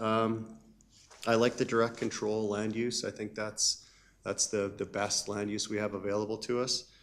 Timeline, I think I talked about. Yeah, I guess when around the public engagement piece, I think if we're doing it, it needs to be town-led and not impose that on to say the Lions to go do what, ask what questions of whom. I think we know that space, as Councillor Reid has said. What that looks like, I don't know. I think we would all have a different idea. The land use amendment and public hearing is a clear process that up to that timeline, April, I think it would start in April. Public hearing would be, October. Great timing. But we can have it during the year anyways that residents can be engaged on that through that. So at the risk of going on and repeating everything I've said, I think we just need to keep moving forward with this. Thank you. Thank you. Okay, on to Councillor McFadden. Yeah, thank you very much. And so one of the pieces, and the mayor brought it up in the tri-site conversation we had in the using of these lands, was the commitment to those existing on the sites would have a future on the site.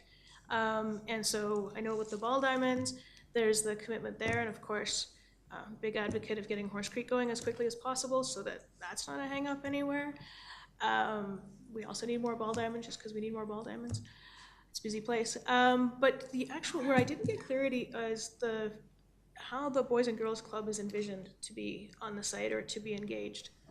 I know they're an important part of our community, and if you could spell it out for me, because I think I missed it. Mm-hmm. So through the chair to Councillor McFadden, part of the engagement process would be talking to the Boys and Girls Club and the stakeholders that utilize that space as well. So we haven't started those conversations with them until we receive further direction on how to proceed. But the goal would be to make sure that they are included in the engagement process. Okay, so my goal beyond making sure that they're involved in the engagement process is to make sure that their future is on the site, because that was one of the big commitments in the tri-site conversation, is that as we're reimagining the site, that they're part of that future. A big picture, I completely agree. I think to get clarity on the site is super important, both for the Lions to plan out their vision and for the community to have an understanding. And I think the Lions, and kudos folks to the work you've done in making the event center what it is. Although because I did that boxing match in there. Do you guys remember that big storm we had? And anyhow, I think the Lions have made great use of that site as much as they can with the restrictions they have. So yes, is it big picture time for us as a community to have a vision about what that site looks like and to give everybody some certainty to go plan and to fulfill some big visions? For sure. Mm-hmm. I just think we should kind of bring the community more into what that vision should be first. But I do agree. I think one way or the other that's going to happen, whether it's at the land use piece, but certainly in May, June here, which is just around the corner, the stakeholder and community engagement piece as well. So one way or the other, the community is going to be engaged. So, thank you.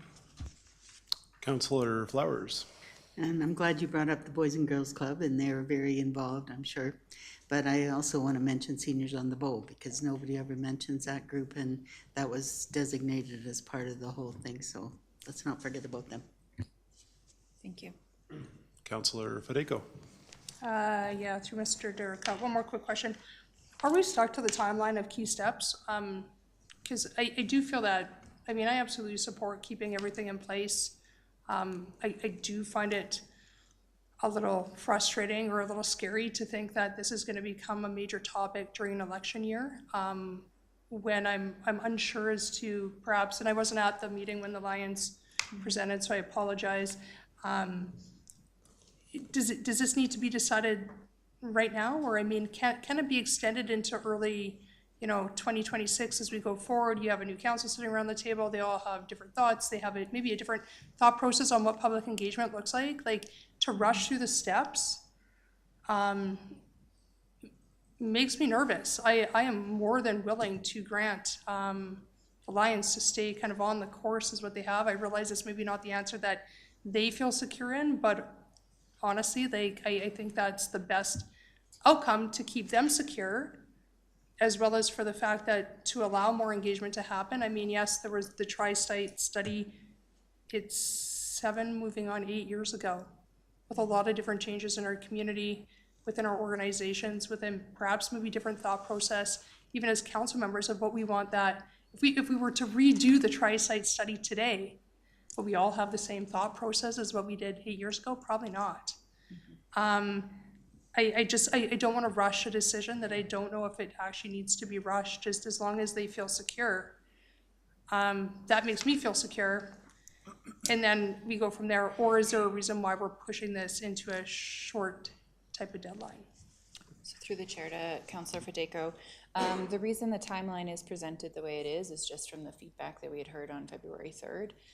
We're definitely willing to have conversations and consider what that timeline could look like, so that we can actually make sure that all of these components that is being discussed tonight are considered in that timeline. I don't know if Mr. Derek has anything to add. Thank you, Ms. Lorma. Perhaps I'll just add to, again, a balance of trying to accomplish, as you said, an appropriate set of activities that will allow us to place council in a position to make a good decision on behalf of the community, with the Lions' interest in seeing that resolved. I don't want to speak for them, but sooner rather than later, I think would be fair to suggest that their position is. This, to me, is one of the questions we need council to answer. What timeline do you want to see happen? What level of public engagement do you want to see happen? Administration needs that feedback from council so that we can go and enact those appropriately. Candidly, I think it is always risky to have a decision of this magnitude happening in conjunction with a political process like an election, because with the greatest respect to all you folks who sit there in the political realm, that it can get blurry when you're starting to think about the political processes versus some of these very, very impactful decisions. And I say that with empathy of you as the folks who would be in those roles and in those seats, and how challenging that can be. This can be accomplished as long as we understand the backdrop that we're working in and how it may impact those other processes.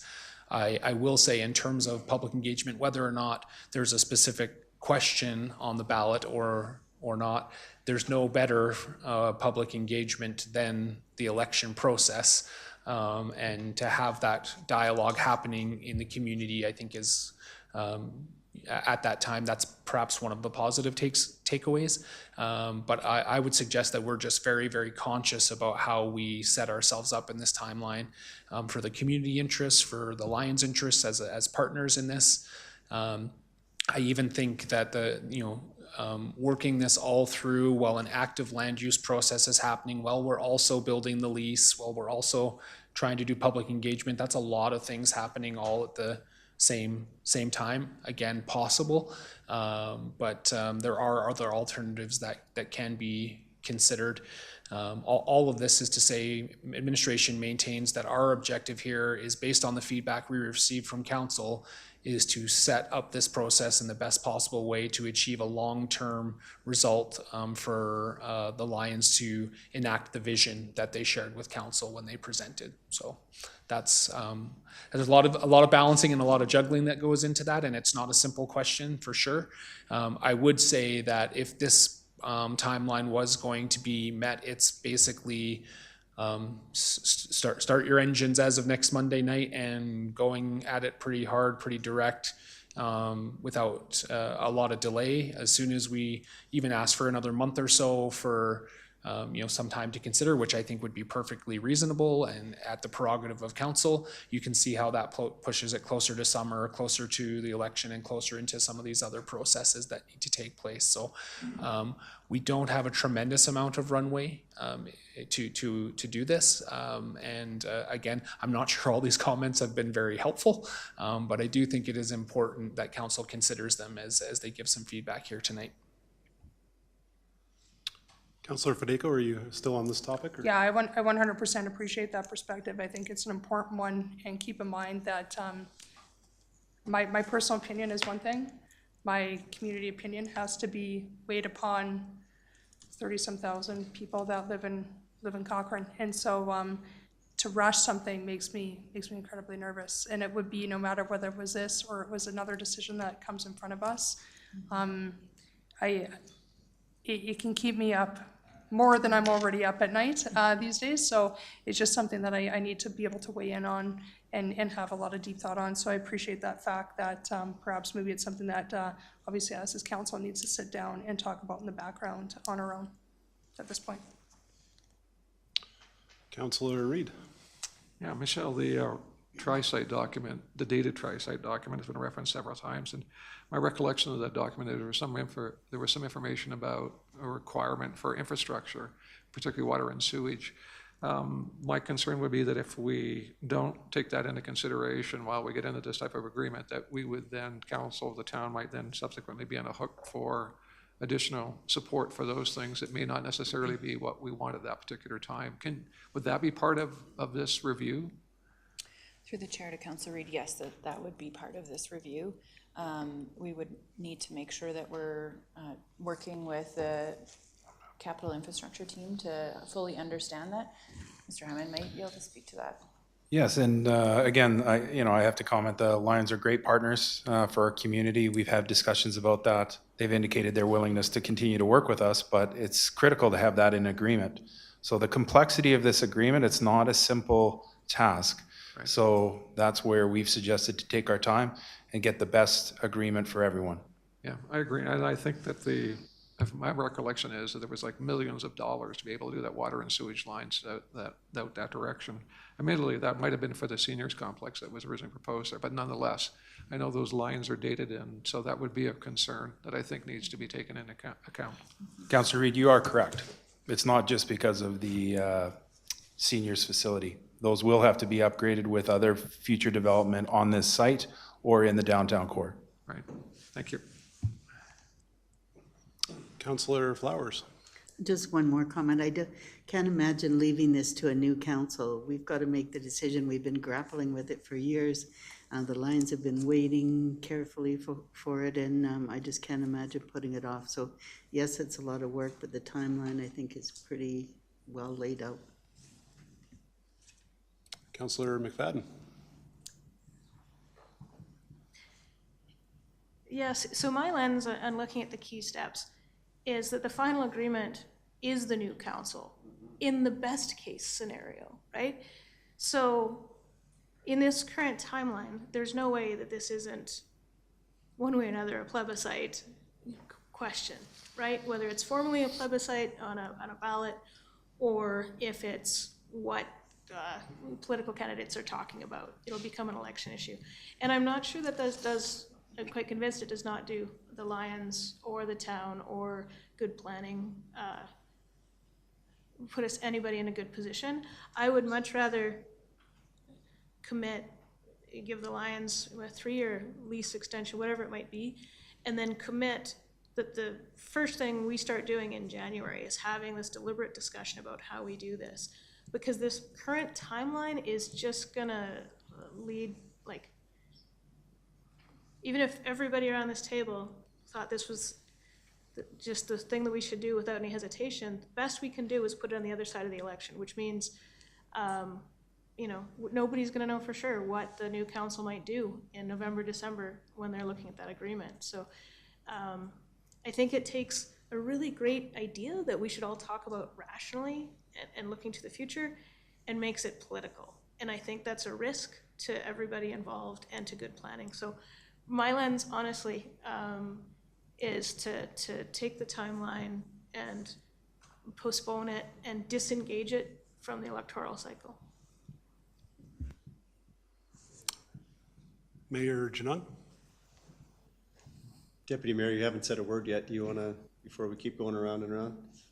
Sure. I'm happy to wait until. Okay, sounds good. You know me on this topic, I've got lots to say. So I just had one question to Michelle, and that was that I imagine in the development of this timeline, we've been at least talking with the Lions group, and this is agreeable to the group. They're excited about what's being presented in front of them tonight, or do we have that feedback? Yes, thank you for the question. We have been working with the Cochrane Lions group. Initially, they would like to see the agreement signed in September. We initially proposed a 1-year lease extension with taking that 1 year to evaluate the 50-year agreement.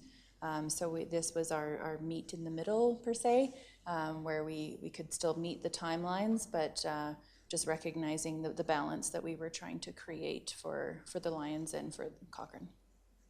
Okay, great, thank you. Well, thank you to you and thank you to the Lions. I think we're lucky to be sitting here right now, lucky that we have a group willing to step up and fill this spot in our community that's needed so badly. I think this plan is perfect in front of us. This is exactly what I was looking for when we last talked about this. A lot of the things that we've heard about around the table aren't things that concern me particularly. I think the timing is actually perfect with the election in October. I was standing in 2017, I was standing in the Lions Event Center at the election debates then, talking about this exact same thing, hoping that this was what would be moved forward back in 2017. So to say this is rushed or half-baked or something, we're 2025 and heading into an election, it's perfect timing. I think we should move full steam ahead with this. It will be a new council that votes for this in 2026 with the current timeline, so that makes total sense to me. I also like the point of the land use trigger for public engagement. I think that's perfect, going to the DC zoning. So we're essentially going to have a public hearing with the land use trigger. We're then going to go into an election, which is going to be your ultimate plebiscite. I think it's better than a plebiscite question, is a simple election to determine what the candidates think and what residents want to vote for based on what the visions presented from the candidates themselves. So I think this just sets it up perfectly, gets us to where we need to be. And I guess thank you to everybody involved. Thank you to administration for hitting the mark on this, in my opinion, and thank you to the Lions for putting us in this scenario where we can actually have this conversation and be here. I'm excited about it. And those are my thoughts. Mr. Mayor, since you asked. I appreciate you sharing those, Deputy Mayor. I was going to say a lot of the same thing. The only thing you didn't say that I want to say is that the only way this doesn't become an election issue is if we get it solved before the election. Sign a lease before the election. That's what I heard the Lions say. I'm hearing administration needs more time. It's more complex than that. So we can't. So it is an election issue, no matter what we do. No matter what. Even if we push it off all the way to 2026, it's going to be an election issue. I'm not afraid of the election. Let's just get as much done as we can on this as possible. And you're right, Councillor Wilson, it comes to the next council at the end of the day anyways. So, and it'll be all over the newspaper, it'll be everywhere. So we can have this conversation hopefully for the last time in our community and move forward. That's all I wanted to say, is that, you know, other than, I do not want us to do another study. We have done studies on this. Let's not do another study. It's either this or we're doing something else. And the something else frightens me, to be honest. We heard from the Lions that it's not working in current state. Well then, you know, so if we're not going to do this, then what are we doing there? And what are we doing with the Lions Club? And that's the looming question in the background of all of this that no one wants to talk about. So let's get on with it. Thank you. Okay, thank you, Mr. Mayor. I think we've exhausted the lights and opinions. Oh, we have If I may, thank you so much. I think I really appreciate the conversation. We're going to need some pretty clear direction as to which way you want to go. We've heard, I think, from a couple members of council, they want to be a little bit more deliberate, take a little more time. Mayor and Deputy Mayor have spoke here just saying you're in favor of the timeline. I think we would want to hear from at least a majority of council which of those two scenarios they favor, so administration knows what to bring forward next. Okay, seems reasonable. Do we have some clarity from the table on which way we want to go? Councillor Reid. Yeah, I suggested earlier that I'm okay with the timelines. I think that they're appropriate. I do think it's ambitious. I think that some additional resources might be put towards that. I want to see that the infrastructure costs would be taken into consideration, that there be an exit lane in terms of measurable results. And I think, I think the land use bylaw or land use change is one part of it, but I still think we need to do public engagement beyond that. I think it's important, and in some of it, I think about some of the land use changes that we've had. It can be confrontational in a physical sense, and that there'll be different groups representing each other and be intimidated. And I don't think that's the way that we want to see this go through. So I think, a kind of public consultation in a way that everybody has an opportunity to be able to speak to that is appropriate. So that's where I'm standing. Okay, Councillor Flowers, to clarify. I like the timelines. I think we should stick with them. Okay, excellent. Any other clarifications, or does that leave administration with that's helpful. Thank you very much. Michelle, is there anything else specific you need from council at this point? No, I believe that's everything. Thank you.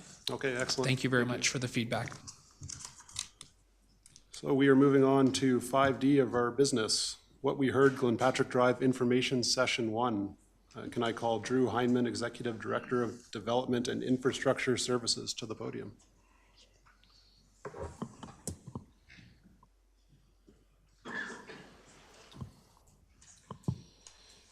Good evening, Deputy Mayor and Mayor, members of council. Of course, we had the information session on February 12th, and with our effort to keep you informed of our progress on this project, wanted to bring this back forward or back to you so we could keep you updated. Again, we thought early and consistent engagement with the Glenbow community was one of the most critical things that we could do. We've been working very closely with the newly formed Glenbow Community Association, and we're going to provide updates regularly through clear and timely communication. In terms of this engagement session, it was a two-phased approach. We wanted to first introduce the project on the 12th of February, capture feedback and concerns from impacted residents. And then April 16th, we're going back to provide detailed information based on the feedback that we've received, as well as the project plan. We have a central landing page for this project, which will help with keeping people informed about the project, a dedicated mailing list as well. So we think we've made some significant steps forward in terms of keeping people informed. In terms of the mail out, there was over 1,000 letters, so 1,034 with QR codes. So big thanks to our communications group and support team who helped us with this. Here's the number of different signs that were used to advertise the event, and proved very fruitful for us. So overall event attendance is 123 people, and then there's a breakdown on the right-hand side of how people found out about the event and decided to attend. So again, I think the bold signs in the letters were likely the most important Shout ones. out to the one town councillor that got somebody to the open house there. Nice work. Yes, thank you, Councillor Flowers. All right, in terms of communication results, 195 views of the project page between January 29th and February 12th. 30 scans of the QR code direct from the letter. So of the 1,000 letters people were scanning and getting the information going to the project page. 51 people visited the project page at the post-event media release, and 90 people signed up for the project email, so or the project updates. So we're really proud of that as well. Here's what we heard. So this is actually a picture, the background. We had sticky notes and people were putting their comments. Those have been included in the report for you. They're quite detailed, but they're really in terms of 5 main themes that we heard. Traffic and road safety is probably the top one that we heard. Parking and access. Of course, a number of people are wondering where they're going to park their cars during construction, how they're going to access their homes. Construction timing and communication. When is the construction going to be in front of their homes? Student safety. Glenbow School is right there, and we have a number of parents coming to pick up their kids every day. And then the traffic circle was one of the other main areas of concern. So in terms of phase 2, we've taken all this information. We are preparing to respond. Right now we're in the process of hiring the project manager for this project, who will be on board shortly. We are also working through the RFP process, so we'll have the contractor in place shortly. The intent is to, on April 16th, when we get into phase 2, is that then we'd be able to provide some additional details, answer those questions that we heard in phase 1.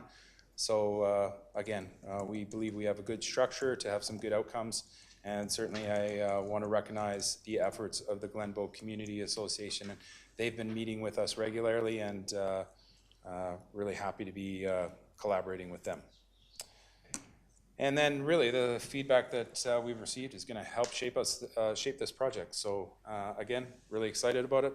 That concludes my presentation. Happy to answer any questions. I see there's a few. Okay, thank you. On to Councillor Reid. Yeah, Drew, thanks. That was a great presentation, and I think it's a really good example of what public engagement is all about. So thank you for that. My question had to do with, you didn't reference it, but in a report, which was a really good report, there was a request to delay construction until the summer. Is that realistic in terms of being able to complete the project in the summer before the school year then starts? I mean, it doesn't seem appropriate. Through the chair to you, Councillor Reid, I think we've had some comments on the traffic circle and the impacts during school year. So I think some people in that specific comment, I believe, were thinking, can we delay the project until summertime for that portion of it? However, we only have such a short construction window in our community. We really have to, in order to meet the timelines and the budget for this, we will have to start in May and proceed with that. So it's not realistic to just have this start in the summer and then while everybody's away on vacation. Thank you for clarifying that. Councillor Fedeko. Through Mr. Jericho, I want to give kudos to the department. I think I said this before. The magnet signs that were out there, they were well received. They were noticeable. I shared this out, and I do know that from a number of people that I spoke to, that the event seemed to be successful in terms of public engagement with the amount of people that turned out. Just a couple of questions. I know that we're hiring a project manager for this particular project. Correct. I believe I'm not sure if they're a consultant or whatever they are. Will they a contract employee for the town for this specific project? Perfect. Will they be introduced to the community? Obviously, maybe not by April 16th, but is there going to be some timeline that people are going to know who to contact if they have particular concerns? Yeah, absolutely. I think that was through the chair to Councillor Fedeko. I think that was the intent, is to have that singular resource that people within the community, of course, they'll be working with the community association very closely as well. So there is an intention to do that introduction. I just am not sure exactly the timing of that, as we're just going through the recruitment process. And I believe they're actually doing interviews later this week. Perfect. And I guess the other thing that maybe I could suggest is that I did hear that it was kind of an open house style of an event, right? Where people could just show up and, you had, I don't know if it was like,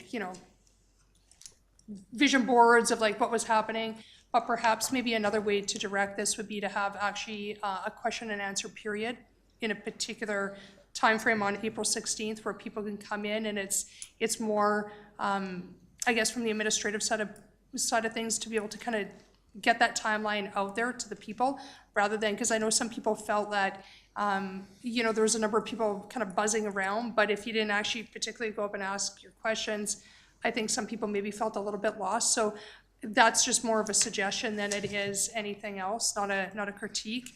I think the more we can get out information on this project, it's so big, it's so important. But I do want to give you kudos for going into the community, magnet signs. I hope that only proceeds, and that's the level of public engagement we can expect to see on other projects of this magnitude coming forward. We need to be out there. We need to get that information to the residents, and thank you to the Glenbow Community Association for also sharing that within their own group, for getting that information to residents who maybe weren't able to go. It is super important that we continue on that path. Yeah, if I can, Councillor Fideko, thank you for sharing your thanks, but it really is a team effort. We have, even from this presentation, our communications team, our entire project team is really dedicated to getting a great outcome on this project and working with the Glenbow Community Association as well as other residents. So we're happy, but certainly not satisfied. We're trying to improve for the next open house, and then our continued engagement with the community as the project progresses. It looks like it's exhausted the lights. I agree with Councillor Fideko that this was well done, and hopefully it sets the standard for when we're doing future community life cycling of assets as some of our older communities age. And I know it's also a big sticker shock, and it's something that I'm glad we're talking about when we start to analyze our new developments before approvals, knowing that these are the kind of systematic things that have to be done in each and every residential community as they age, and incorporating that into our future planning for our financial situation. Thank you for this presentation. Thank you. We are on to 5E of the agenda, 2024 Development Summary Report. Could I call Rob O'Clair, Manager of Planning Services? Looks like you cleared out the room, Rob. Yeah, it's all right. Guess planning isn't that exciting. That's fine. Don't take it personal. Hey, no, I'm very excited. You know, I'm fine. So, you just happen to be the first one there. It's Nicole and Justin as well. Like, it's, you know. Yeah, it's okay. I'm good with it. It's fine. Perfect. Good evening, Deputy Mayor and Council. I am thrilled to be here this evening to share with you Planning Services presentation on the 2024 Development Summary Report. Cochrane is growing and fast. We saw a big jump in population, housing, and business activity in 2024. Our population now, it's actually increased now, 37,011, up approximately 2,100 residents from 2023, which is a 5.6% increase. This is one of the biggest growth rates we've seen in the past decade. More people means more homes. We had 770 new homes built in 2023, up from 510 last year, bringing us back to construction levels that we saw 10 years ago. This was seen through 11 active growth neighborhoods. Planning experienced record numbers in development applications, as well as elevated volumes in subdivision and compliance applications, further verifying the growth within the community. This report gives us a clear snapshot of where we are, what's changing, and what lies ahead. It also follows the growth study in providing information on our current and future land supplies. This report includes reporting on development activity from the area structure plan stage through neighborhood plan stage, as well as day-to-day applications and processing of land use applications, subdivisions, development permits, building permits, and certificate of compliances.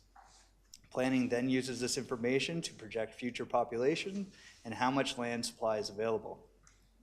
It is planning's understanding that reporting on this since 2018 has helped inform council's approach to tackling various growth issues and being able to better anticipate the coming challenges and opportunities for Cochrane. So where are we expanding? Planning is tracking across 11 key communities. Some are expanding faster than others. A few highlights here. Sunset Ridge is the largest growing residential area.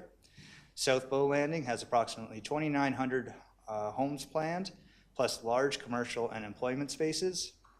And Fireside is another key growing neighborhood with more phases currently under construction. And I'm not just focusing on Fireside because I live in that neighborhood. It is an active growing community. Now let's look at some of the other, some future development specifics. Some further development specifics, sorry. Subdivision activity remains strong. Planning received 20 applications in 2024, creating 959 new lots. 907 of those are for residential use. This keeps up on pace with growing demands and ensuring enough land is available for future development. Looking at development permit statistics, Planning Services processed 242 development permit applications last year, which is a record volume for the type of applications that require development permit. We had larger numbers in previous years when we required development permits for things like sheds and smaller uses. However, for this type, 242 has been a record. So this is a 6.9% increase from 2023. These covered everything from residential expansions to new businesses and commercial industrial spaces.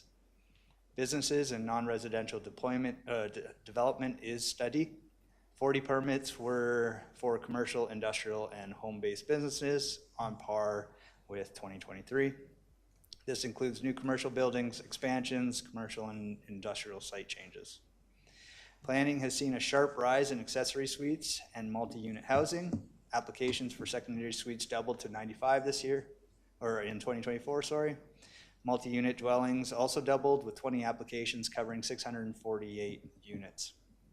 This signals increased demand for more diverse housing options, whether for affordability or rental flexibility. Oh, my apologies. Looking at the processing time for development permit applications, the average processing time was 56 days, which was within our 60-day statutory timeline. Our fastest approval was the same day. Our longest approval was 199 days, which may seem like a lot, but it was actually down significantly from 2023. The difference between the fastest and the longest approval time speaks to the different application types that we receive and the level of application completeness and complexity of each individual application. Building permits tell a bigger story. We issued 1,448 building permits in 2024, including 770 new dwelling permits, well above our 10-year average of 593. Cochrane is seeing more housing demand than we've seen in a long time, again confirming the growth population. Certificate of compliance applications are most often a condition of sale of a property and thus a measure of the activity level of the housing market within Cochrane. Last year, planning received 727 certificate of compliance applications, which was an 8.3% increase from 2023. 98% of those applications were completed within the targeted 10 days. For the first time, this report includes non-residential land supply, a key indicator of business growth potential. This speaks specifically to the non-residential lands that contain developable area that have received approval. This does not include non-residential lands that have already been developed. So you think industrial area within Cochrane.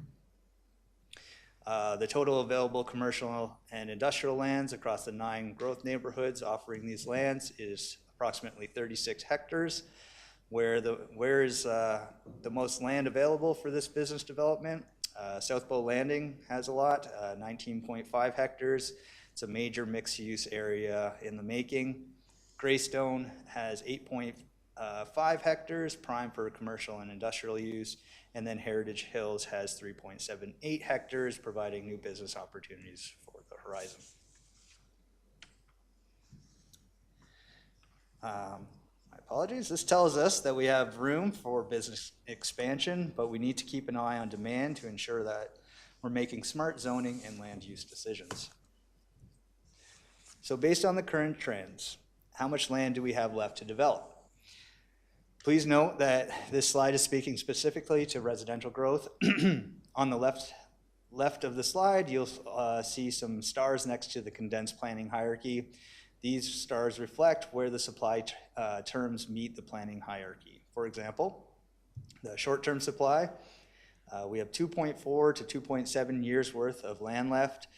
This is land that has subdivision approval already, so star number 1, approximately 1,400 homes. Star 2, or the midterm supply, we have 12.7 to 14.2 years worth of land left. This has land use approval, but it is not developed yet. So that's star 2. And then star 3, the long-term potential, up to 8,700 additional homes, which could support a population of 59,600 over the next 14.7 to 16.4 years. The biggest takeaway, we still have over a decade worth of developable land, but that window is shrinking.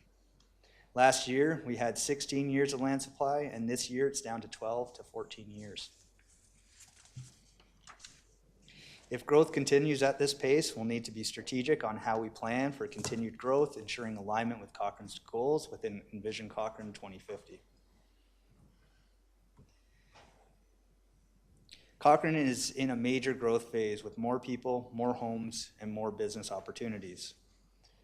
Land supply is shrinking, but we still have over a decade's worth of approved development. And business and commercial growth remains steady with 36 hectares of land available for future businesses. Moving forward, we need to keep an eye on land supply trends to avoid housing shortage in the future, support commercial and business growth to balance expansion, and invest in infrastructure proactively so that we're ready before issues arise. Cochrane is growing faster than ever, but we are in good position to manage it if we plan ahead. This report gives us data we need to make informed decisions for the future. Thank you. That concludes my presentation, and I'm joined by Mark Krasinski, Director of Community Growth, to aid me in any questions you may have. Okay, thank you, Rob. We've got a couple here. On to Councillor Reid. Okay, thank you. Yeah, I found the report very interesting and very useful. In the conclusion section on page 9, it says that we're using up our supply of land, as you've indicated, faster than anticipated. And the report was great until the last few words of the last sentence in the conclusion section, which says the municipality has an adequate supply of land to respond to future needs. I don't think that's true. And in fact, I'm a little troubled by that statement. I would suggest to you that given my experience, while limited on land annexation, I think we should be doing something about that right now. I think to suggest that we have an adequate supply to respond to future needs is short-sighted. I think we should begin negotiations. If this council doesn't, then the next one definitely should be. And we should have an action plan because the status quo isn't good enough, and I'm not satisfied with that.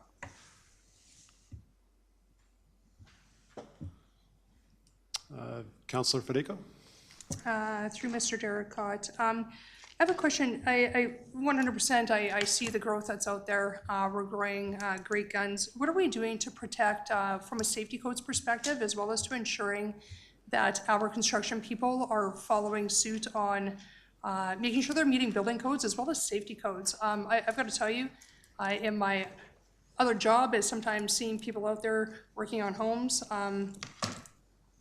I have some concerns on what is happening with building and when it's taking place. And I have a lot of people that I talk to that also can kind of repeat that message. What are we doing from a safety codes perspective to make sure that things are being built properly, well, and that we're not just, hey, it's a free market for all, and we're not doing safety checks that we probably should be doing. Of course. Through the chair to Councillor Federico, I can't speak specifically to safety codes, but our next presentation actually includes the manager of safety codes, so he would be better suited to answer that question.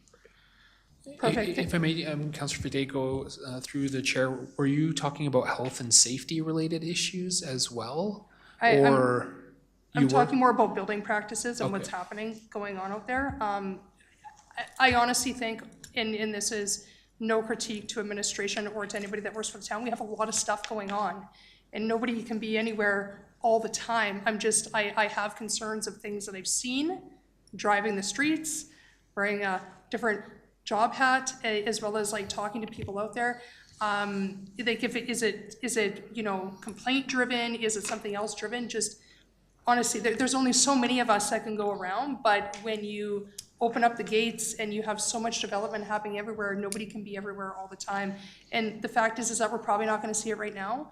My concern is what happens in like 5-10 years from now as things start to settle out. You know, what do new builds look like, and are we making sure that everything is 100%, you know, T's crossed, I's dotted? I think it's important for our community. Yeah, Councillor Fideko, I can answer probably both your questions. I think certainly you'll see in the presentation that Mr. Perrin's going to do here shortly the number of inspections that our staff are doing. So again, there is a tremendous amount of construction activity. However, if you recognize something that you have concerns with, I would encourage you to either bring it to my attention, to our team, so we can look into those situations. Obviously, you're in a unique position, not only as a councillor, but in your real estate role as well. But I think Mr. Perrin will be able to talk to that.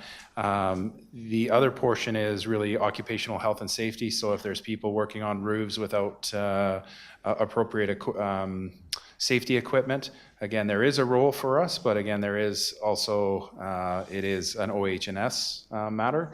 So again, something that perhaps we can explore even further, because we don't want anybody to get hurt in our community either. I think the only other thing that I would offer is recognition of this council specifically in supporting when we are coming forward and identifying the fact that this is an area where we needed additional resources. There have been significant resource adds to that department over the last few years.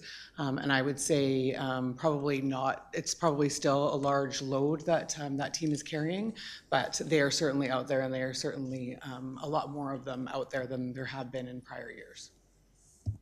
Yeah, thank you for that. Thank you for all those comments, because I do see it as being somewhat not people adequately clothed for doing the jobs that they are, or the timing that they're doing their jobs, right? So that becomes the OH&S side of things, as well as, like, certainly don't take it as critique.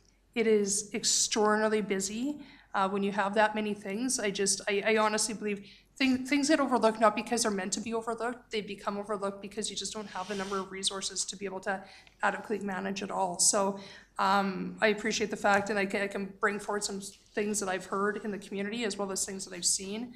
I really do think that sometimes, you know, as great as it is to say, hey, we're a great growing community, it comes at the challenges on the other end of, are we doing things safely, correctly, and that they're going to make people happy for people who are buying homes in our community for years to come, right? When you're investing hundreds of thousands of dollars into a residence, you don't want to find out that you're on the shoddy end of what that development or what that residence could be, because nobody did the proper checks and balances. And like I said, not a critique, just things that I've noticed. Yeah, and Councillor Fideko, I would say one of the other comments that you had, the community standards bylaw. So when people are doing work, I think that's going to address that too, because we have had people working outside. Again, when the weather is quite good, we have them working outside the typical hours. So Mr. Juden's done a lot of great work in there.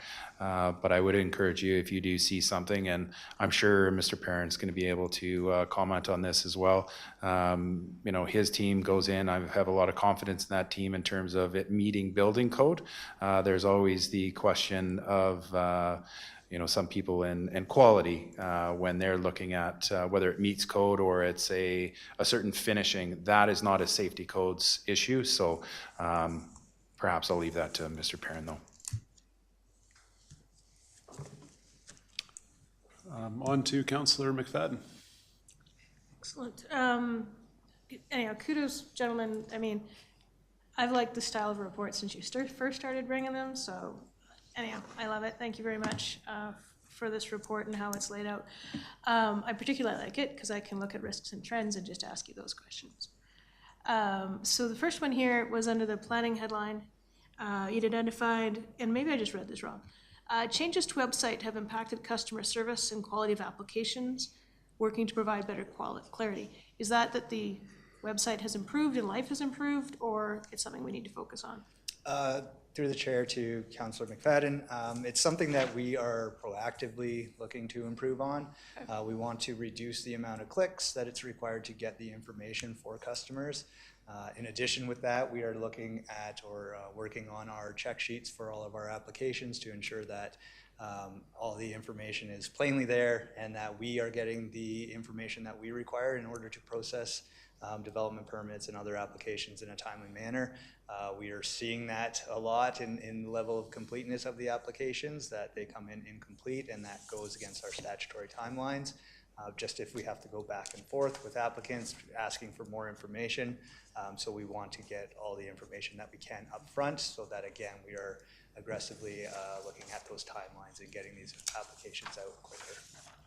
Right, so the principle is based around helping the applicants get the right information so they can commit a better application so that everybody's life is smoother from that point on and to reduce that back and forth. So do you have the resources this year to work on those website improvements, or is that a next year opportunity? If I may, I apologize. I just want to indicate, I think Councillor McFadden, unless I'm mistaken, I think you're asking questions on the report that comes next. There's two separate reports. Oh, am I diving into the wrong And one? I think you jumped into the next one. So not that you won't get an opportunity to explore all of those, but I just don't want to confuse the conversation. There's two great reports in front of you from planning. The other ones was terrible. As so perhaps just unless there's questions on the growth or the development one, we could conclude that conversation and move formally into the other conversation just for clarity. Yes, I got it. Okay, Thank you very much. I believe that's my cue. Looks like we've exhausted all the lights on this topic. Thank you for the presentation, Rob. Thank you. We'll move on to Business 5F, Community Growth Year-End Report 2024. Mark Krasinski, please.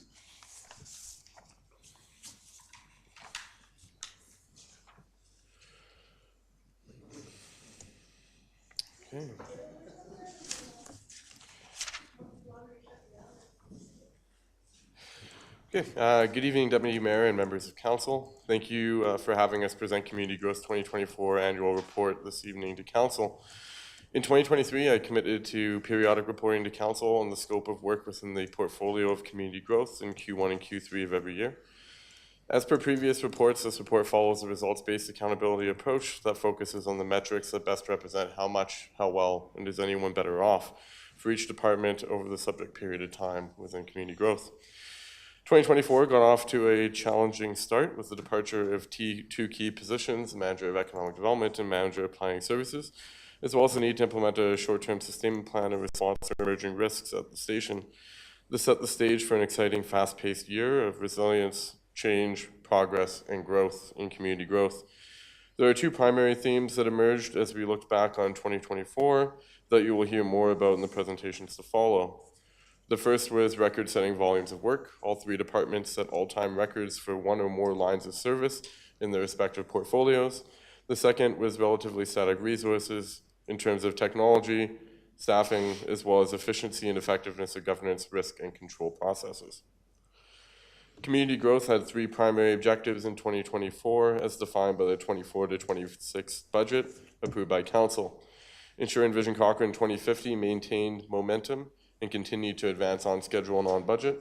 Support the implementation, activation, and sustainment of the Cochrane Station, Cochrane Business Incubator, and Smart Start initiatives.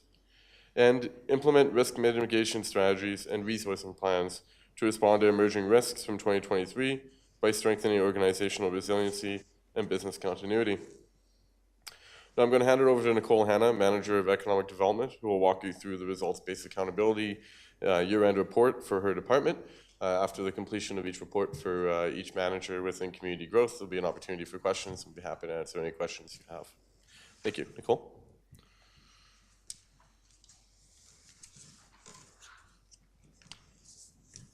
Thank you, Mark. Good evening, Deputy Mayor, members of Council. Thank you for the opportunity to present the Economic Development Year-End 2024 report.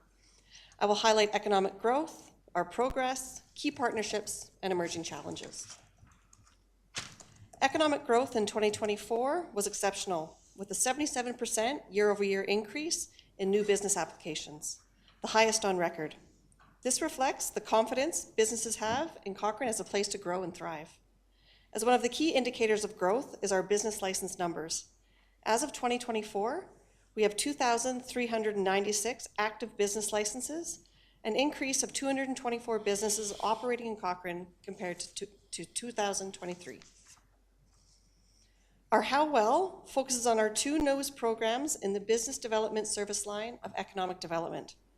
2024 started off with a bang, and we received confirmation of our Prairie Scan grant, which will contribute $953,000 throughout the Regional Innovation Ecosystem Program.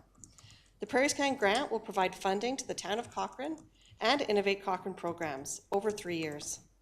$475,000 of that is allocated to fund our business incubator program with matched grant funding through the town of Cochrane. To date, 10 companies have participated in the business incubator, 5 of whom joined in 2024. Our Smart Start Cohort 2 launched, 7 new participants. They continued education over 8 months and was completed with a graduation in Q4 of 2024. Now that we've looked at what we've done and how well we've done it, the question is anyone better off from economic development? One of the clearest indicators of success is job creation. This year alone, businesses within our incubator created 20 new jobs. What's even more impressive is that half of the businesses in the incubator created at least 1 new job this year. Another measure of better off is economic impact. Our incubator companies alone contributed to $575,000 in revenue growth over 2024. Businesses in Cochrane are not only growing, but also creating new jobs and increasing revenue for the community. Now let's take a moment to celebrate some of our key accomplishments for 2024. We saw an incredible amount of volunteer hours. Over 300 hours were contributed by mentors, advisors, and guest speakers.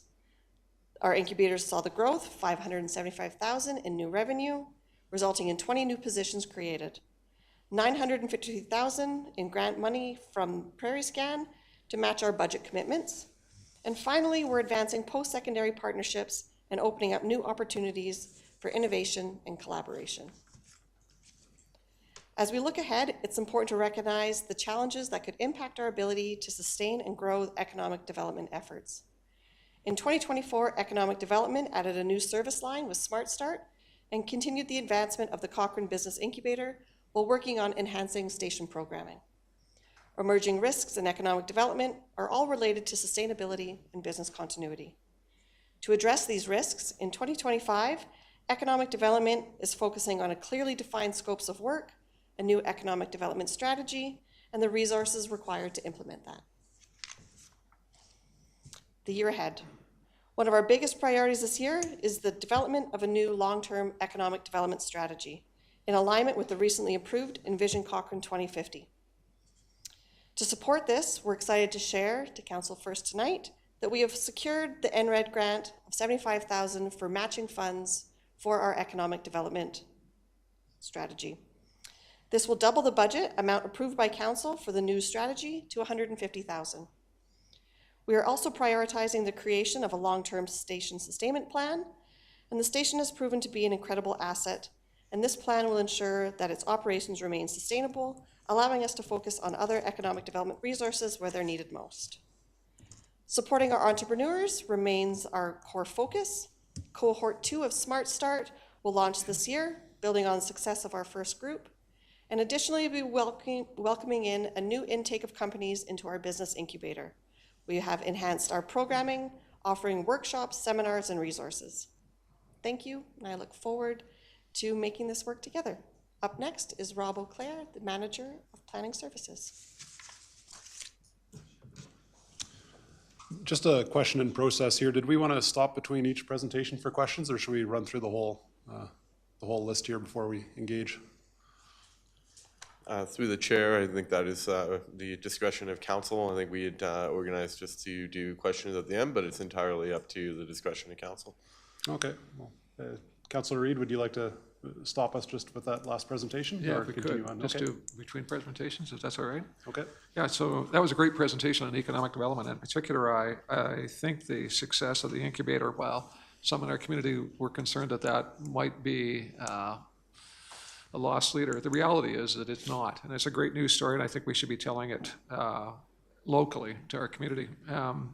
I think the ROI on that has been incredible. My question on that was the economic development strategy. Will that require additional resources and or additional space? Through the chair, Councillor Reid, the intention of the economic development strategy is to be funded through consultant and contracting support. There's no intention of recruiting additional resources to support it. Rather, Nicole, Hannah, and her team in economic development would lead the project with support with any consulting that is required to facilitate the engagement, which we anticipate being a relatively in-depth engagement. And what about additional space? Has the incubator outgrown that space, or has economic development outgrown the footage that we've given them, or do they need more space?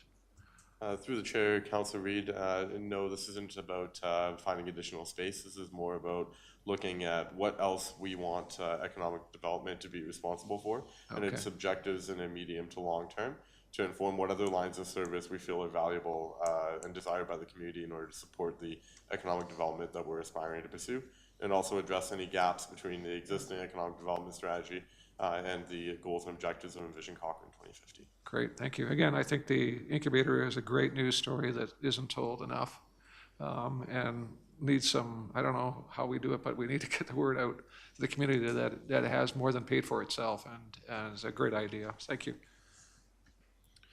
Looks like we've generated a question comment from Mayor Janan on this Well, topic. while we're at it, I agree, Councillor Reid, on the incubator. I appreciate the stats this year. Some of the takeaways we had visiting some of the ones in Waterloo was they had kind of a wall of fame.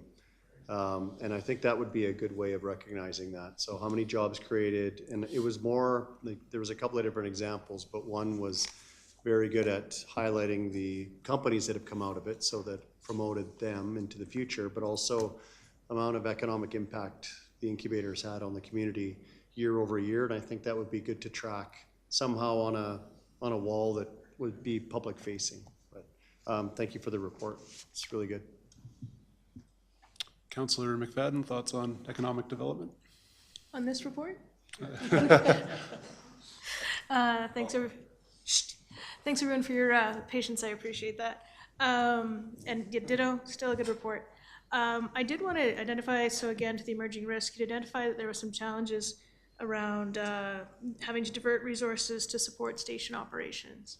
Can you just expand on that a little bit? And it also identified some staffing disruptions. So if you could just talk about the challenges we're having with staffing the site, I guess, and then what the potential solutions are. Through the chair, Councillor McFadden, maybe I'll give a start to that question, because the current manager wasn't there at that time when some of this originated. So in response to some emerging risks that we identified at the station early in 2024, we had implemented a short-term sustainment plan, which reallocated a couple of visitor information center resources to the customer service representative team, along with the responsibility for providing those services of advising and helping direct members of the public who visit the station. What that's done is shrunk the economic development team to 3 full-time resources, which are quite busy with the current operations of maintaining our business licenses, the incubator, and looking to expand our services as well. So really the emerging risk relates to the size of the resource pool and the inability to really flex to lend support as we look to expand our services and provide new needed services in the community. But is there something additional you want to add to that as well, Nicole? Okay. So just following up on that, because so what I'm hearing is, like, as a stretch, we do have the 3 economic development staff now that are super busy, and I guess I've just lost track. I know at one point we had staff that were on site kind of providing visitor information services, but then that's been pulled back.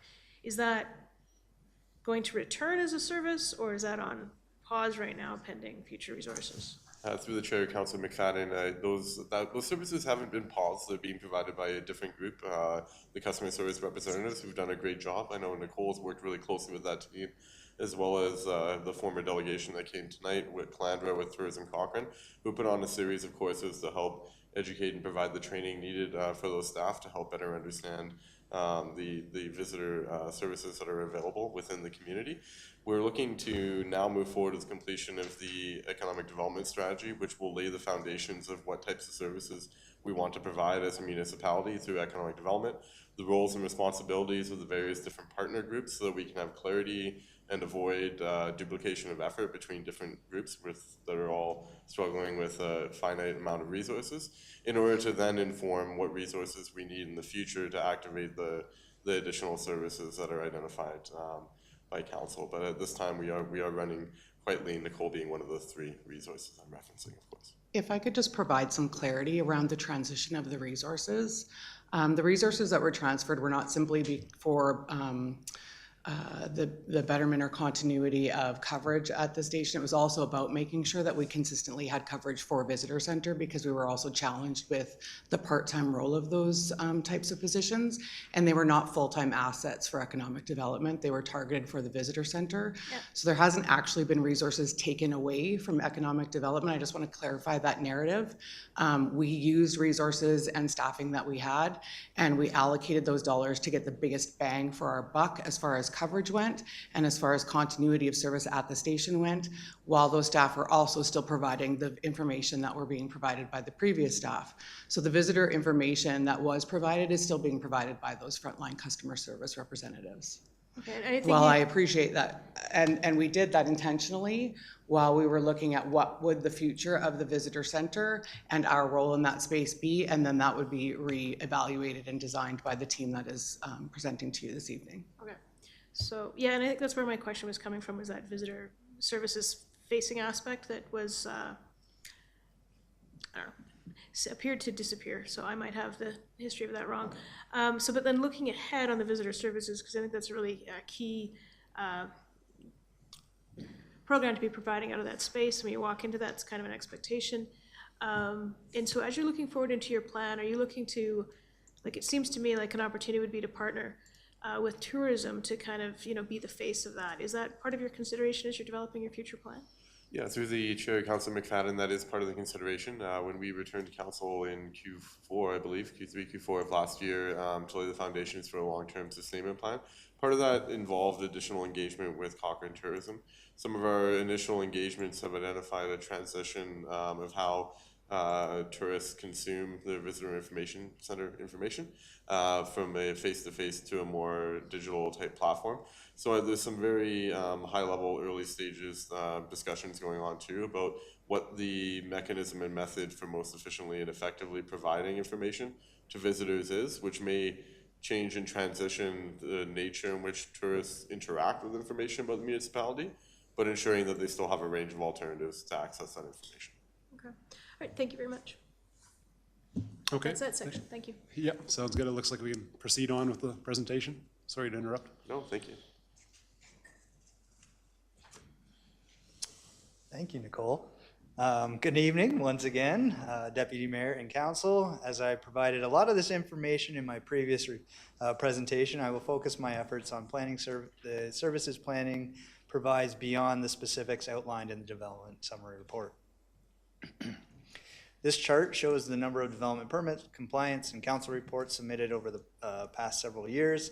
Again, since I touched on some of these components already, I will focus on planning services reports to council. In 2024, planning services presented 92 reports to council, significantly higher than 2023 and the years prior. The purpose of these reports is to provide council with technical information, increased transparency, and to provide more public communication so that both the community and council are well informed to provide opinions and make decisions. While the increase in applications and reports show positive signs of growth, it also means that we are stretching our resources and will need to continue refining our processes to manage the increased workload effectively. This chart identifies planning services results on legislative timelines surrounding development permits.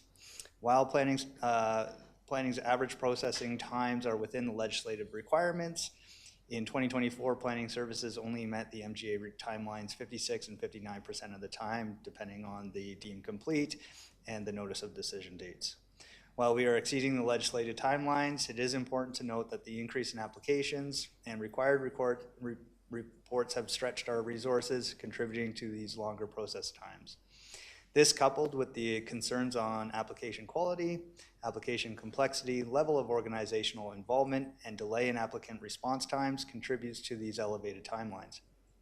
In 2025, planning services is focused on achieving an 80% target on these timeline ratings. Again, I have spoken to this information provided on this slide. I do, however, want to mention that in the future iterations of this report, planning is committed to providing a year-over-year metric for this information.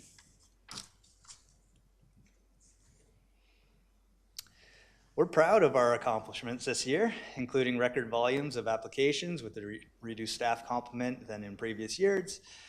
Second reading of Envision Cochrane, the community's new municipal development plan, which will guide Cochrane for the next 25 to 50 years. This has since received third reading and council approval. Council approval of the Cochrane growth study, successful completion of a road closure along First Street, supporting the organizational partners and invested parties in the subdivision and planning work for Horse Creek Sports Park, the introduction of online payments for planning applications, making it easier and more efficient for our customers to pay planning invoices. We are also focused on governance and better organizational alignment through the planning process by the creation of administrative review and advisory committees that create greater alignment and shared consistency and understanding of decisions, including better record keeping. Of course, there have been a few notable challenges in 2024. The main emerging risks that we are tracking are related to business continuity, lack of workflow technology, and the quality of applications and customer service efficiency. These risks have a medium to high likelihood with high impacts on planning services. Planning is looking at mitigating these risks through resource and website enhancements, efforts, and also looking into key technology solution investments. In conclusion, 2024 has been a year of growth and significant progress for planning services in Cochrane. We've set new records addressing rising demands and made key improvements in service deliveries. As we move into 2025, we're committed to continuing this momentum by looking into new technologies, resource planning, and enhancing the quality of applications with educational focuses. Planning will also work on the implementation, maintenance, and sustainability of the recently adopted Envision Cochrane 2050 plan, which will continue to support the organization and continue to support the organization with collaboration and sponsorship as we continue to make Cochrane a great place to live, work, and grow. Thank you for your attention on this. I will now turn it over to Justin Parent, unless there are any questions. Looks like we can keep rolling. No, we have one question snuck in here. Thanks, Rob. Go ahead, Councillor McFadden. I was just going to be witty. I was like, you answered my questions before I could ask them. Thank you. On to safety codes, please. Thank you, Justin. Thank you, Rob. Good evening, Deputy Mayor and Council. Thank you for the opportunity to present to the Safety Codes 2024 year-end RBA tonight. Our team has made remarkable strides in supporting community growth and maintaining high standards of code compliance monitoring. Construction in Cochrane continued to rise in 2024, breaking all-time records. 5,663 permits were issued, 10,322 inspections completed, and an overall construction value of $380 million invested into this community. Of the 10,322 inspections, 1,760 were identified as needs correction, meaning code compliance issues were identified and re-inspections or verifications of compliance were required, which is an 80% increase from 2023. These figures highlight the department's significant role in supporting community growth and the construction industry. Our target of 95% quality management plan compliance was maintained in 2024. The QMP has set a maximum of 15 days for building permit issuance and 5 days for inspection bookings. It focuses on the department's performance in timely permit issuance and inspection service delivery. 96.9% of building permits and 96.5% of inspections booked achieved QMP compliance. These metrics emphasize the department's commitment to delivering quality services to the community. This chart is a measure of volume and efficiency of permits processed per employee compared to 8 other municipalities. Cochrane processed roughly double the number of permits per employee than the average of all 8 municipalities. This identifies Cochrane's efficiency, work ethic, and dedication to the permit and inspection process. As continued support for staff capacity flows into 2025, current staffing levels are not fully aligned with the average staffing ratio of comparable municipalities, which impacts the department's ability to manage the growing workload effectively. If growth remains the same or escalates, there are risks to our ability to maintain our current service levels. The current estimate of employees required to fall within the average ratio is 12, which is based on current volumes.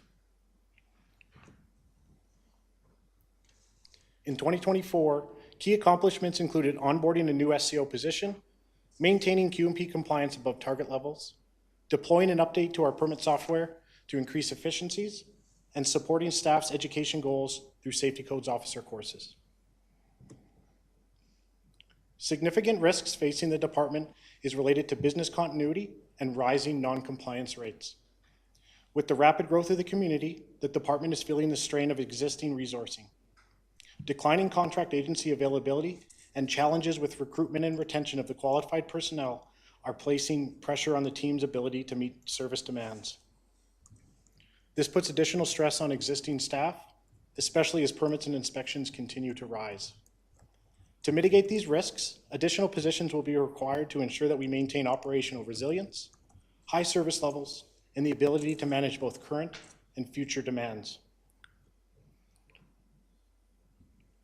The Safety Codes Department has had a successful 2024 with strong growth in construction, permits, and inspections alongside continued improvements in efficiency. Despite some challenges such as increasing non-compliance and resource limitations, the department remains committed to supporting Cochrane's growth and maintaining code compliance for our community. Thank you for your attention, and we look forward to continuing this momentum into 2025. If there are questions, thank you. Justin, Mark, thank you. It looks like we do have one question. Councillor Fedeko. Through Mr. Derricott, obviously I already asked some of my concerns before. I'm just curious, Mr. Perrin, where are you seeing the biggest risk right now? Is it through kind of like what was identified before? Is it more the OH&S side? Is it the actual not following the building code? I really want to make it clear that I'm not being critical of any department. It's overtaxed as it is. I understand that, but just what are the complaints that you're hearing? In which kind of maybe area do you see the biggest risk that we're seeing right now? Through the chair to Councillor Fedeko, our team doesn't necessarily deal with the OH&S side of things. Code compliance is that of what's provincially adopted and and we have no control over the quality of the build in which that happens. So when we get complaints about the quality, there's nothing that our department can do in respect to addressing a quality concern of a new home being built or basement renovation or anything of that sort. Yeah, you're just dealing with the elements of what the code actually provides. Yeah, the provincially adopted codes set that standard of level of safety to ensure that that house, basement, deck is at a code compliant safety, but not the quality of that deck or house or anything like that. Gotcha, thank you for that. And I guess maybe you kind of led me in my next question. From the OH&S side now, if somebody sees something that is that a, just so I know where to direct people, is that a planning concern? Is that a municipal enforcement concern? Who does it go to? Sure, I'm certainly happy to take that. They should report it directly to OH&S. It's not a town-related issue. They should, there's provincial information. It's easy to find. Make an OH&S complaint. If you're just to Google that, then they could easily submit that if they see someone engaged in unsafe work. That's something anyone can do. Yeah, but the town does not get involved in how someone is conducting their business in terms of safety. I get that. So is it, should they identify the business? I'm just trying to make sure that it's very clear as to who they should be identifying. The address, the activity, they may or may not know the businesses. A lot of those folks may be subcontractors, for example. Most important would be the location and the nature of what they saw that they believed was unsafe. Okay, perfect. I do have one more question, but it is not safety codes related, so I'll kind of maybe skip it to the end, because I'm sure maybe some of my colleagues have other safety code issues. Mayor Janung, perhaps, with a safety I have no code. question. I was just going to say thank you for your collective efforts, obviously, through the reports, 3 solid reports. It's obvious the volume that you're dealing with. Just wanted to say thank you for your efforts in that. It's drinking through a fire hose is, you know, an overused kind of analogy, I think, now, but with the growth that we've been experiencing, it's not lost on us that there's people on the front line taking that every day. So appreciate your efforts. Thank you. Thank you. Councillor Fedeko, you had a more general question, comment? Yeah, just one more. I know this was asked a while ago, and it certainly doesn't necessarily have anything to do with this particular report. I know Councillor McFadden and I have brought it up before. We used to do a roundtable with community associations where sometimes, I don't know if it's twice a year, I can't even remember anymore, but where we used to have a roundtable where, you know, association presidents could come in. They also included ELT as well as CAO, council, whoever can make it. I really do think that is an important thing that I would like to see come back. That council could partake in some way. While we can sit in our jobs and administration sits in their jobs, I think that where we sometimes lack is the ability to hear from the people who actually live in those particular communities, have particular concerns to those communities, right? And so once we all sat around table, we heard a lot of those issues, and I found it very valuable because if I don't live in Riverview, I don't necessarily understand Riverview's concerns. People that live in Riverview don't understand Sunset Ridge concerns, and I would like to see that actually brought back. I think it was brought up for discussion. It was said that maybe it would come back. I don't believe we've actually ever had the discussion since then, and I would really like us to have that discussion about what that looks like.